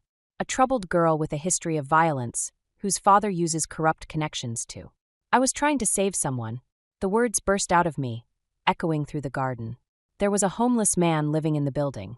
I saw smoke, broke in to help him. The gas can was already there. A convenient story, Vivian scoffed. But the police report is incomplete. Agnes's voice cut through the tension. She stood slowly, leaning on her cane. Because I made sure of it. Everyone turned to stare at her. Even Vivian looked confused. What are you talking about, Mother? That homeless man? He was your father, Vivian. After he lost everything, after he forced you to marry Harold, he lived on the streets. I kept track of him, tried to help when he'd let me. Agnes moved closer to me. The night of the fire, he'd been drinking, knocked over a space heater. Lila saved his life. The color drained from Vivian's face. You're lying. Am I? Check the hospital records from that night. John Morrison, admitted for smoke inhalation. He died 3 months later from pneumonia. Agnes turned to me. I never knew it was you. Not until I saw your juvenile record in Vivian's research. The garden spun around me. All this time, all these weeks of Vivian's attacks, and I'd been connected to her past in ways none of us knew. Why didn't you tell me? Vivian's voice cracked. About father? Would it have changed anything? Agnes asked. Would knowing he died alone, ashamed of what he'd forced you to become, have made you treat Lila any differently? Vivian staggered back, bumping into a table. Flowers and champagne glasses crashed to the ground. I think, Harold said quietly, it's time you left. Harold, now Vivian, before you destroy what's left of this family. As she fled the garden, I felt the weight of every secret, every manipulation, every moment of the past few months crushing down. The man I'd tried to save had been Vivian's father. The same man who'd forced her into a loveless marriage, setting off decades of bitterness and control. Lila. Emmett's voice seemed far away. Are you okay? I wasn't. None of this was okay. The truth about my past was out, tangled impossibly with Vivian's own tragedy. I'd wanted revenge, wanted to expose her hypocrisy, but not like this. Not through the death of her father, a death she hadn't even known about. I need some air, I managed, pulling away from Emmett's grasp. As I walked toward the chapel's small prayer garden, I heard Agnes following. You're not responsible for any of this, she said softly. Aren't I? I pushed and pushed, wanting to hurt her like she hurt me. And now we all have to live with the truth, Agnes finished. The question is, what will you do with it? I looked back at the reception, at my new family scattered among overturned flowers and scattered police reports, and realized I had no idea how to fix what had been broken, or if it even could be fixed. I found Vivian in her father's old groundskeeper's cottage, now a storage shed on the edge of the Caldwell estate. She sat among dusty furniture and forgotten memories, clutching a faded photograph. I used to hide here, she said without looking up, when father would drink. Before he arranged my marriage to Harold, Agnes told me where to find you. I stepped inside, letting the door close behind me. The family's worried. Are they? She laughed bitterly. Harold's already filed for divorce. Agnes has cut off my access to the family accounts. Even my own son. She trailed off, finally meeting my eyes. Why are you here, Lila? Because I understand now. About wanting to erase the past. Do you? She stood, swaying slightly. An empty wine bottle rolled across the floor. You have no idea what it's like spending decades building a life, only to have it all unravel because of where you came from. Actually, I do. You made sure of that when you exposed my juvenile record. That was different. Was it? Or were you just doing to me what your father did to you? Forcing someone to be something they're not, because you're terrified of facing who you really are. She moved suddenly, grabbing a stack of papers from a nearby table. You want to know who I really am? Here. She thrust them at me. Bank statements. Property deeds. Everything Harold's lawyers sent over. I'm broke, Lila. Everything belongs to the family trust. Without the Caldwell name, I'm nothing again. You were never nothing. Easy for you to say. You're young, talented. You have Emmett's love, my mother's approval. I have. She gestured around the cottage. Ghosts. I picked up the photograph she'd dropped. A young Vivian in her maid's uniform, smiling genuinely at someone off camera. You had love once too, before your father made you give it up. The gardener's son, she whispered. Thomas. He wanted to open a flower shop. What happened to him? He died. Car accident, 2 years after I married Harold. Her voice cracked. I never even said goodbye. The cottage fell silent except for the distant sound of cars on the main road. Somewhere in the estate, a dinner party would be starting. The first one Harold had hosted without Vivian. I came here to tell you something, I said finally. Agnes is transferring ownership of my bookshop to me. She's been the silent owner all along. Vivian stiffened. Why are you telling me this? Because it needs a business manager. Someone who understands both worlds, literature and high society. Someone who knows how to run things properly. You can't be serious. I am. But there are conditions. I met her gaze steadily. No more manipulation. No more hiding from who you are or where you came from. And you'll need to work with my father. He's designing the new reading room. She sank back into her chair. Harold would never allow it. Harold doesn't own the bookshop. And he doesn't own you anymore either. The sound of footsteps outside made us both turn. Agnes stood in the doorway, leaning on her cane. Well, she asked, have you two figured it out yet? Vivian looked at the photograph, then at me. Why would you help me? After everything I've done? Because sometimes the best revenge is giving someone the chance to become who they should have been all along. I held out my hand. What do you say? Ready to start over? She stared at my hand for a long moment. Then, slowly, she reached for it. But instead of shaking it, she pressed the photograph into my palm. Keep this, she said quietly, to remind us both what happens when we let fear of the past destroy our future. Agnes smiled, stepping aside as we walked out of the cottage together. Behind us, the sun was setting over the estate, casting long shadows across the perfectly manicured lawn where Vivian's father had once worked, where she had once fallen in love, and where she'd finally, after all these years, found her way back to herself. You know, she said as we walked, I actually do know quite a bit about rare books. I know, I replied. That's not why I offered you the job. Then why? Because everyone deserves a second chapter. 6 months after our garden chapel wedding, I stood in the newly renovated reading room of my bookshop, watching Vivian arrange a display of first editions. Her hands moved with surprising gentleness over the aged spines, treating each book like a precious artifact rather than a status symbol. The Thomas Hardy collection arrived, she said without looking up. I've already had 3 inquiries from serious collectors. My father paused in his work, hanging the last of the custom-built shelves he'd designed. The wood inlays in these cases would complement them nicely. Vivian nodded, actually smiled. They would. You have quite an eye for detail, George. The bell above the door chimed, and Harold walked in, looking somewhat out of place in his expensive suit. He'd started dropping by occasionally, usually when he knew Vivian would be here. They weren't reconciling, some bridges stay burned, but they'd found a way to exist in the same space without hostility. The reading room looks remarkable, he said, running a hand along one of the shelves. Though I suspect it's not what brought you here today. No, Harold admitted. I wanted to let you know personally, Vivian. The divorce is final. The room went still. My father quietly gathered his tools and slipped out, leaving us alone with the weight of the moment. Vivian's hands trembled slightly as she placed the last book in the display. I suppose that's that, then. I suppose it is. Harold hesitated. You seem. Well, I am. Better than I've been in years, actually. She gestured around the shop. Turns out there's something liberating about starting over. The door chimed again. Emmett and Agnes entered, carrying takeout bags from the cafe down the street. Family lunch? Emmett asked, then noticed his father. Oh, Dad. I didn't know you were coming by. Just leaving, actually. Harold nodded to everyone, lingering a moment longer than necessary before heading out. We gathered around the reading room's central table, passing around containers of food. Agnes insisted on using proper plates. Some habits die hard. While Vivian surprised everyone by eating her sandwich with her hands. You know, Agnes said, watching her daughter, I found something interesting in the old estate records. She pulled out a worn envelope. The deed to that flower shop Thomas wanted to open. Your father bought it, to ensure it would never succeed. Vivian set down her sandwich. Why are you telling me this now? Because the property's still in the family trust. And as trustee, I've decided to sell it. Agnes slid the envelope across the table. To you if you want it. I don't understand. The bookshop is doing well, I added. Well enough to expand. We've been talking about adding a rare botanical book section, maybe some actual flowers to complement the space. Vivian opened the envelope with shaking hands, staring at the old deed. Thomas always said books and flowers were the perfect combination. Beauty for both mind and soul. He wasn't wrong, Emmett said softly.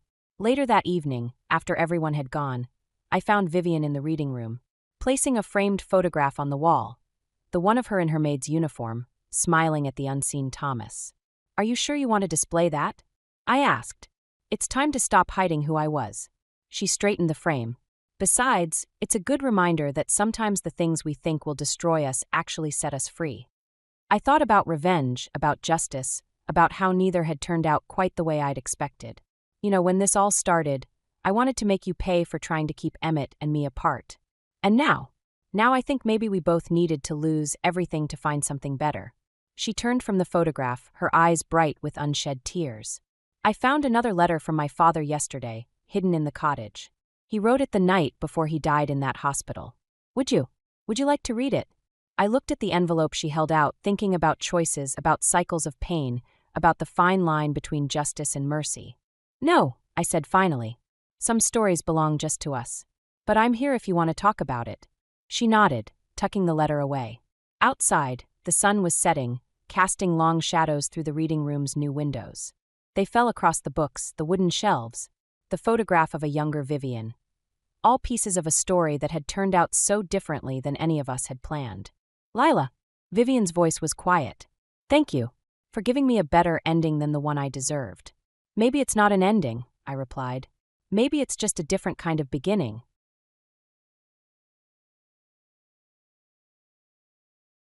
The call came just as I was finishing my presentation at work.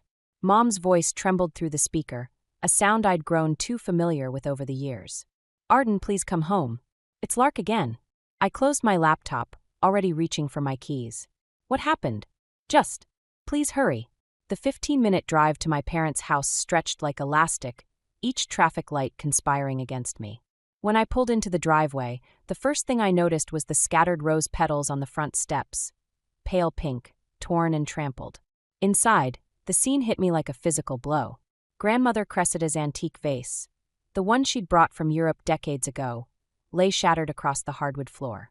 The roses it had held were strewn everywhere, their stems snapped and petals crushed. In the center of it all stood Lark, mascara streaking down her face, her hands clenched into fists. She did it on purpose, Mom whispered, hovering near the kitchen doorway. Dad stood behind her, his face a mask of helplessness. She said Jasper bought flowers for his secretary. I stepped carefully around the broken porcelain. Lark, my sister's head snapped up, her eyes wild. Don't use that tone with me, Arden. I'm not one of your business projects you can just fix. I didn't say. You didn't have to. She kicked a piece of the vase, sending it skittering across the floor. Always so perfect, aren't you? Perfect job, perfect boyfriend, perfect daughter. Mom made a small sound of distress. Please, girls. I came because Mom called, I said, keeping my voice steady. Let me help clean this up and we can talk. Lark laughed, a sharp, brittle sound. Of course you came. Saint Arden, rushing in to save the day. Did you know Grandmother promised that vase to me? Said I'd get it on my wedding day. That was a lie. I'd been there when Cressida told us the story of the vase, how it would go to the eldest granddaughter. But arguing would only make things worse. I reached for the dustpan under the sink, but Lark blocked my path. "Don't touch anything. This isn't your house anymore. You don't live here." "No," I said quietly, "I don't." "Then why are you always here? Every time something happens, they call you. Poor little Lark can't handle anything on her own. Better call Big Sister." She stepped closer, her voice dropping. "I saw the way you looked at Jasper at Christmas. Don't think I didn't notice." The accusation was so absurd I almost laughed. I'd barely spoken 2 words to her fiancé at the holiday gathering. But there was something in her tone, something that made me look closer at her trembling hands and dilated pupils. "Lark, have you taken something?" She recoiled as if I'd slapped her. "There it is. Always judging, always assuming the worst." She spun toward our parents. "Are you hearing this? Your perfect daughter thinks I'm on drugs." Dad finally stepped forward. "Arden, maybe you should go. We can handle this." I stood there, surrounded by broken pieces of family history, and felt something shift inside me. This scene, the accusations, the enabling, the careful dance around Lark's feelings, it was all so familiar.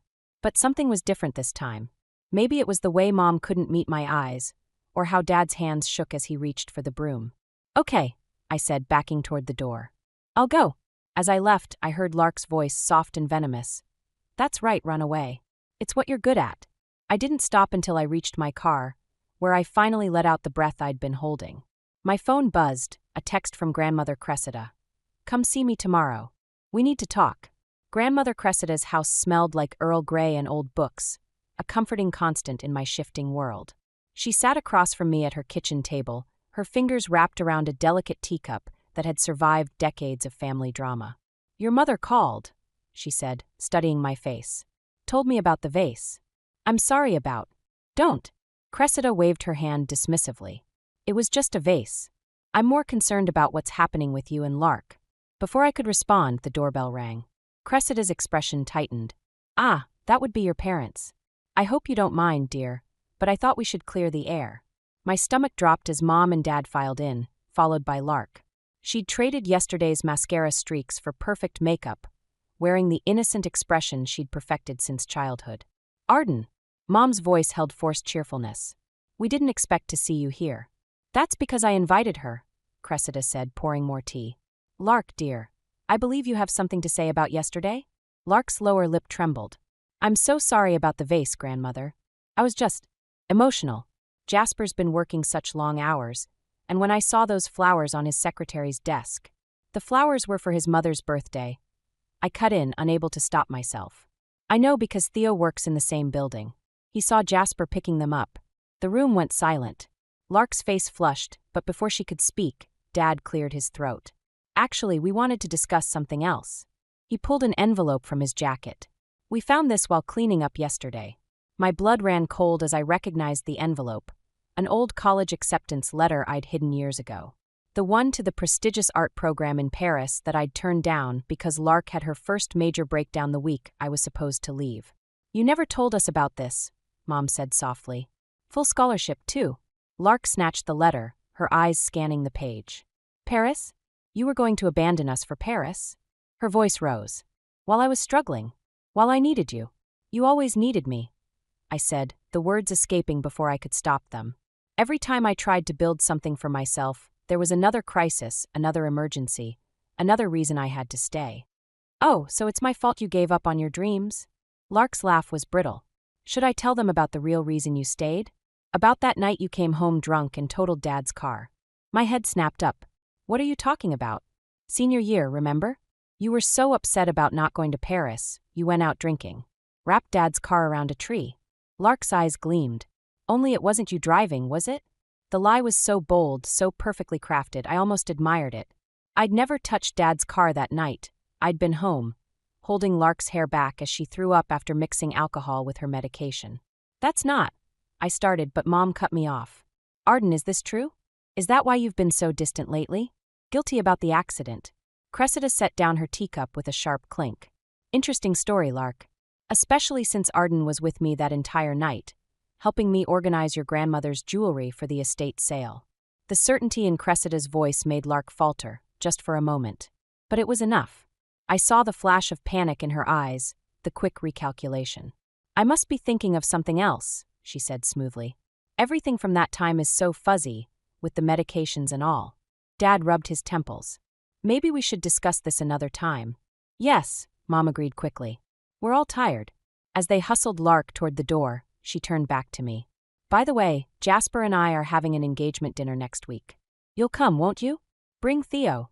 I'd love to hear more about what he sees at the office. The threat was subtle but clear. This wasn't over. Cressida waited until they left before reaching for my hand. My dear, she said quietly, I think it's time we talked about your sister's real problem. Theo's laptop screen glowed in the darkness of our apartment as he pulled up the security footage from his office building. Are you sure you want to see this? He asked, his hand hovering over the keyboard. I nodded, thinking about Cressida's words from earlier. Sometimes the kindest people cause the most damage by enabling bad behavior. The video showed Jasper entering the building last Tuesday, with a woman who wasn't his secretary. They emerged 2 hours later, his hand on the small of her back. The timestamp matched exactly when Lark had called me, hysterical about him working late. There's more, Theo said quietly. The company's been investigating some irregularities in the accounts Jasper manages. Nothing concrete yet, but... My phone buzzed, a text from Lark. Need you at Mom and Dad's. Emergency. Don't tell anyone. At my parents' house, I found Lark alone in the kitchen, calmly stirring a cup of tea. No crisis in sight. You're getting better at coming when I call, she said, not looking up. Did you bring what I asked for? What are you talking about? She slid her phone across the counter, showing me an email draft addressed to Jasper's boss. I know Theo's been digging into Jasper's work. Make him stop, or this email about your boyfriend accessing private security footage goes out. The familiar surge of protective anger rose in my chest, but something was different this time. Maybe it was remembering Cressida's steady gaze, or the weight of all the sacrificed opportunities. You know what's interesting, Lark? I've been going through old photos. I pulled out my phone, showing her a picture from 3 years ago. This is from the day you claimed you were hospitalized for exhaustion. But look at the timestamp. You were actually at that resort with your college roommate. Her fingers tightened around the teacup. You've been investigating me? I've been paying attention. Like how you told Mom you needed rent money last month because you lost your job, but I saw your Instagram posts from your office. Or how you convinced Dad that Jasper's business was struggling, right before he gave you that loan. You don't understand. I understand perfectly. You're not just lying to them anymore. You're protecting someone who's probably committing fraud, all while threatening my boyfriend's career. Lark's composure cracked. Jasper loves me. He wouldn't. Like he loved you when he was with that woman in his office on Tuesday? The teacup shattered against the wall, tea leaving dark streaks on the wallpaper. You're trying to ruin everything. You've always been jealous because Mom and Dad love me more. No, Lark. They don't love you more, they fear you more. There's a difference. She lunged for her phone, but I was faster. Go ahead, tell them whatever story you want. I've got proof of everything. The fake hospital stays, the double-dipped rent money, all of it. I wonder what Jasper would think about your creative storytelling. You wouldn't dare. Try me. I'm done protecting you from consequences. The front door opened and Mom's voice called out. Girls? Is everything okay?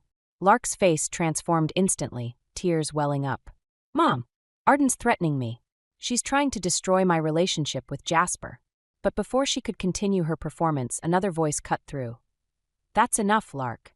Grandmother Cressida stepped into the kitchen, her eyes sharp. I think it's time we all had a very honest conversation about the past few years. Lark's gaze darted between us, calculating. For the first time, I saw real fear in her eyes. The fear of someone whose carefully constructed world was about to collapse. You can't prove anything, she whispered. Cressida placed a thick folder on the counter. Actually, my dear, we can. The email from Harrison and Shaw Architecture sat unopened in my inbox while I stared at my phone. 3 missed calls from Mom, 2 from Dad, and a string of texts from Lark. You've ruined everything. Happy now? My office door creaked open, and my boss Sarah poked her head in. The partners need an answer about Singapore by tomorrow. 2-year contract, full creative control. It's a career maker, Arden. I nodded, thinking about the folder Cressida had dropped on the counter yesterday. The one that had sent Lark running from the house and my parents into shocked silence. I just need a little more time. Time isn't something we have much of, Sarah said gently. The client. My phone buzzed again. This time it was Theo. Jasper just got escorted out of the building. Things are about to get messy. I grabbed my keys, but before I could leave, Dad appeared in my office doorway, looking older than I'd ever seen him. "We need to talk," he said, his voice rough. "About what was in that folder." Sarah tactfully excused herself as Dad sank into the chair across from my desk. He pulled out a familiar piece of paper, my old acceptance letter to Paris. "I've been going through everything," he said. "All the times we called you home, all the opportunities you gave up. The money Lark convinced us she needed." He cleared his throat. "The company's pressing charges against Jasper. They found evidence that Lark was involved in." "I don't want to know." I cut him off, turning to the window. The Singapore contract waited on my screen, cursor blinking. "She's your sister, Arden. She needs help, real help this time. Like the help she needed when I got that scholarship? Or when I was offered that residency in New York?" My hands gripped the windowsill. "Every time I tried to build something for myself, you and Mom would say, 'Lark needs help.' But it was never enough, was it?" "We made mistakes," Dad admitted. "But running away to Singapore isn't the answer." I turned back to face him. "Running away? Is that what you think I'm doing? Your mother is devastated, with Lark facing possible charges and now you wanting to leave." "I'm not leaving because of Lark. I'm leaving because for once in my life, I want to build something that isn't about fixing someone else's mess." My phone lit up with a text from Cressida. "Lark's at my house. She's asking for you. Your choice, dear." Dad saw the message. "Please, Arden, just talk to her." I looked at the Singapore contract again, then at the Paris letter in Dad's hands. 2 dreams, 2 decades apart. The first sacrificed for family obligation, the second waiting for my answer. "I'll go see Lark," I said finally. "But first, I need to do something." I turned to my computer and began typing my response to Harrison and Shaw. Dad watched, his face falling as he realized what I was doing. "You're accepting it?" "Yes. But what about?" "That's the point, Dad. For once, this isn't about what anyone else needs. It's about what I need." He stood slowly, the Paris letter crumpling slightly in his grip. "Your mother will say you're being selfish. Maybe it's time someone was." I hit send before I could change my mind. "I'll go see Lark now. But whatever she says, whatever crisis she's created, I'm still getting on that plane in 3 weeks." As we walked out, Sarah caught my eye and gave me a subtle thumbs up. I straightened my shoulders, feeling lighter than I had in years, even as my phone buzzed with another message from Cressida. "Hurry. Your sister says she has something to tell you. Something about Theo." Cressida's house was dark when I arrived, except for a single lamp in the living room. Through the window, I could see Lark sitting on the couch, her face illuminated by her phone screen. No sign of grandmother Cressida. The door was unlocked. Inside, Lark didn't look up as I entered, just kept scrolling through what looked like emails on her phone. "Did you know Theo's been looking for other jobs?" My steps faltered. "What?" "Singapore firms, specifically." She turned the phone toward me, showing an email thread. "He's been in talks with them for months. Long before your offer came through." The timestamps confirmed it. Theo had been corresponding with Singapore firms since January. My offer had come just last week. "Where's grandmother Cressida?" "Book club." Lark's smile was sharp. "I knew you wouldn't come if it was just me. But I thought you should see this before you throw away everything here for him." My phone buzzed in my pocket. Probably Theo, wondering where I was. I left it unanswered. "You hacked his email?" "Jasper did, actually. Before everything." She swallowed hard. "He thought I should know what your boyfriend was planning. Funny how the people closest to us keep secrets, isn't it?" I moved to the window, watching shadows lengthen across Cressida's garden. "Like you kept secrets about Jasper's fraud? That was different. I did it for love." She stood, crossing to where I stood. "But Theo, he was planning to leave you behind. The only reason he supported your Singapore move was because it fit his plans." "You're lying." "Am I?" "Check your phone. I bet he's texting you right now, trying to explain before you find out from someone else." The firm announced his hiring today. My phone had gone silent, but a notification lit up the screen. A LinkedIn update congratulating Theo on his new position. "You know what the worst part is?" Lark's voice softened. "I actually felt bad about showing you this. The old me would have held on to it, used it somehow. But I'm trying to change, Arden. That's what I wanted to tell you." I laughed, the sound harsh in the quiet room. "Change? By ambushing me with stolen emails? By telling you the truth? Something you're always preaching about." She touched my arm. "Stay. Help me fix things with Mom and Dad. We can face the legal stuff together, be real sisters again." For a moment, I saw it. The future she was offering. Staying would be easier. Everyone would praise my loyalty, my forgiveness. The perfect daughter, the supportive sister. Then I looked at her hand on my arm and noticed her phone was still recording. "You're still trying to manipulate me," I said quietly. "You thought if you exposed Theo's secret, showed a moment of vulnerability, I'd give up Singapore to help you handle the fraud charges." She snatched her hand back. "I'm trying to protect you." "No, you're trying to protect yourself. But here's what you don't understand." I moved toward the door. "Even if everything you showed me about Theo is true, it doesn't change my decision. I'm going to Singapore for me, not for him." "You'll regret this," she called after me. "When you're alone in Singapore, when everything falls apart." "Maybe, but it'll be my choice, my regret." I paused at the door. "For what it's worth, I hope you do change, Lark. But I won't set myself on fire to keep you warm anymore." Outside, my phone lit up with Theo's name. Behind me, I heard Lark start to cry, real tears this time, not the performative ones I'd grown up with. I got in my car and drove away, leaving both calls unanswered. The farewell dinner was Mom's idea. "One last family meal," she'd said, as if good intentions could patch 5 years of fractures. I sat at our old dining room table, watching Lark arrange herself like a tragedy in waiting, while Mom fussed with the centerpiece and Dad studied his wine glass. 2 weeks until Singapore, Lark announced to no one in particular. "Have you told them about Theo yet?" Mom's hands stilled on the flowers. "What about Theo?" I cut my chicken with precise movements, the knife scraping against china. "Theo and I are taking a break." "A break?" Dad looked up. "But I thought he was going with you?" "He is going to Singapore," Lark said. "Just not with Arden."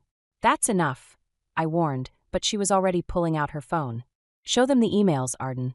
Show them how your perfect boyfriend was planning his escape long before you got your offer." Her voice took on that familiar wounded tone. "Unless you're still protecting him, like you used to protect me?" Mom sank into her chair. "Arden, what is she talking about?" "It doesn't matter." I set down my knife. "What matters is I'm still going." "Alone?" Mom's voice cracked. "First we lose Lark to these horrible fraud charges, and now you're running away too." "I'm not running away." The words exploded out of me, sending the water glasses trembling. "I'm finally running toward something." "My something." "Not Lark's crisis, not Theo's plans, not your expectations. Mine." "While I face jail time," Lark whispered. "While our family falls apart." Dad cleared his throat. "The lawyers think if you testified about what you knew regarding Jasper's dealings." "I didn't know anything," I said, but Lark laughed. "Really? All those late nights Theo spent reviewing company documents? The conversations you must have heard." She leaned forward. "The prosecution would love to know what you knew and when.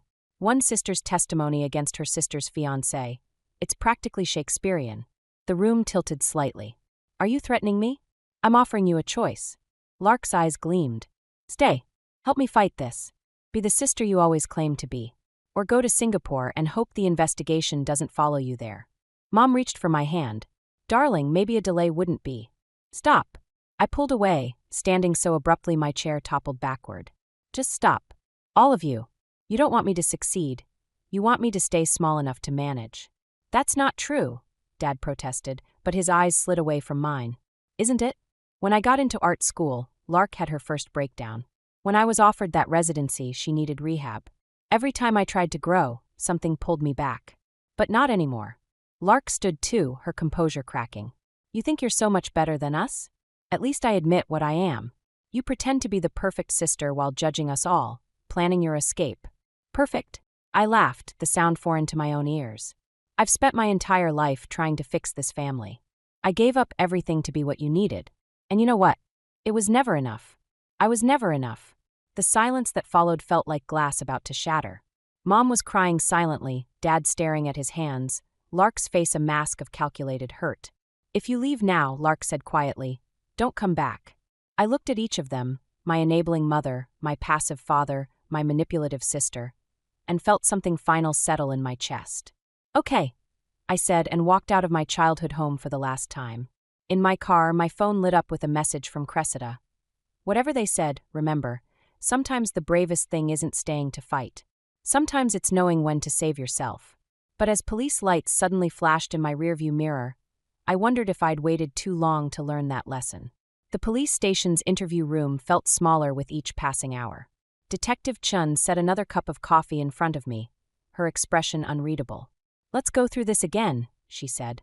"When did you first become aware of the financial irregularities at your boyfriend's company?" Before I could answer, the door opened. Lark walked in, followed by our parents and her lawyer. She'd been crying, perfectly timed tears that left her makeup intact. "I need to change my statement," she announced. Detective Chen's eyebrows rose. "Ms. Hayes, this interview is..." Arden didn't know anything. Lark's voice shook. "I lied before. I was angry about Singapore, about her leaving." She pulled out her phone, setting it on the table. "I have proof. Recordings of conversations with Jasper, where I helped him hide things from her. From everyone." Mom gasped. Dad reached for her hand. "Why are you doing this?" I asked, studying my sister's face. "Because it's true." Lark met my eyes.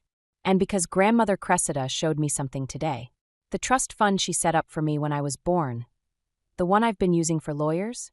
She showed me the conditions. A bitter laugh escaped her. "I only get it if I tell the truth. All of it." She knew Arden. She knew someday I'd need this push. Detective Chun was reviewing something on her tablet. "These recordings corroborate our other evidence." "Ms.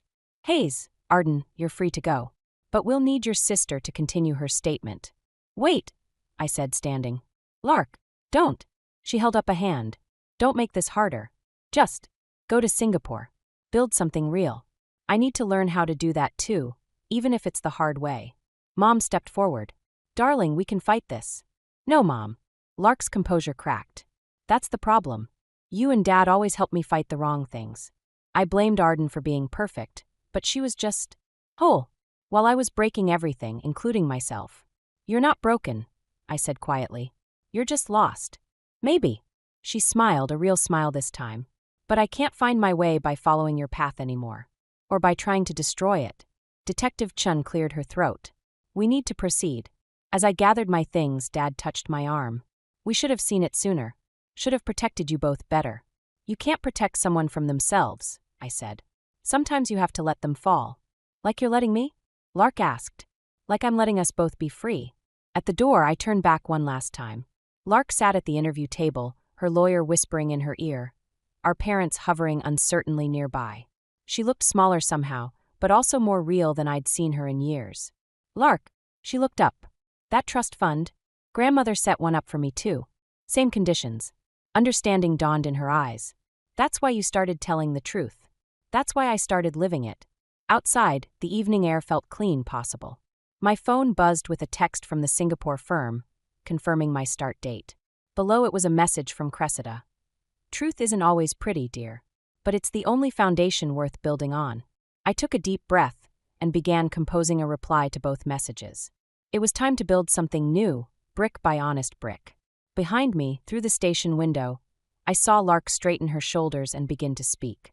6 months into my Singapore life, I stood in my apartment, surrounded by half-unpacked boxes and the soft glow of dawn. On my laptop screen, Grandmother Cressida adjusted her webcam, the familiar walls of her study behind her. "The hearing went well," she said, sipping her tea. 3 years probation, mandatory therapy, and restitution payments. Lark's lawyer says it's better than they hoped for." I nodded, watching the city wake up outside my window. "And how is she?" "Different. Quieter. She's been helping me organize old family photos." Tresita pauset. "She found the one of you two at the beach, the summer before everything changed. Remember?" I did. 12 and 7, building sandcastles that the tide would claim. Before the competition, before the lies, before we learned to use truth as both weapon and shield. "Your mother called yesterday," Cressida continued. "They're thinking of selling the house. Too many memories? Too many ghosts." She set down her cup. "Lark asked about you. Said she's been writing letters but hasn't sent them." A notification popped up on my phone, the architecture firm's logo appearing with a meeting reminder. My first solo project presentation in an hour. "Tell her." I traced the city's skyline with my finger. "Tell her I'm still collecting pieces of broken vases." Cressida smiled, understanding. "And what will you build with them?" "I don't know yet. But something real." After we disconnected, I opened my email to find a message from Theo. He'd taken a position in Hong Kong instead of Singapore, his own form of truth-telling perhaps. The subject line read, "You were right." Below that was an email from Mom, with photos of my childhood artwork she'd found while packing. "You always saw beauty in broken things," she wrote. "I'm sorry we couldn't see that about you." My phone buzzed with a text from Sarah, my boss. "Design meeting in 45. Ready to show them what you can do." I looked around my apartment, at the architectural sketches pinned to walls, the half-finished paintings I'd finally allowed myself to create, the pieces of my new life taking shape.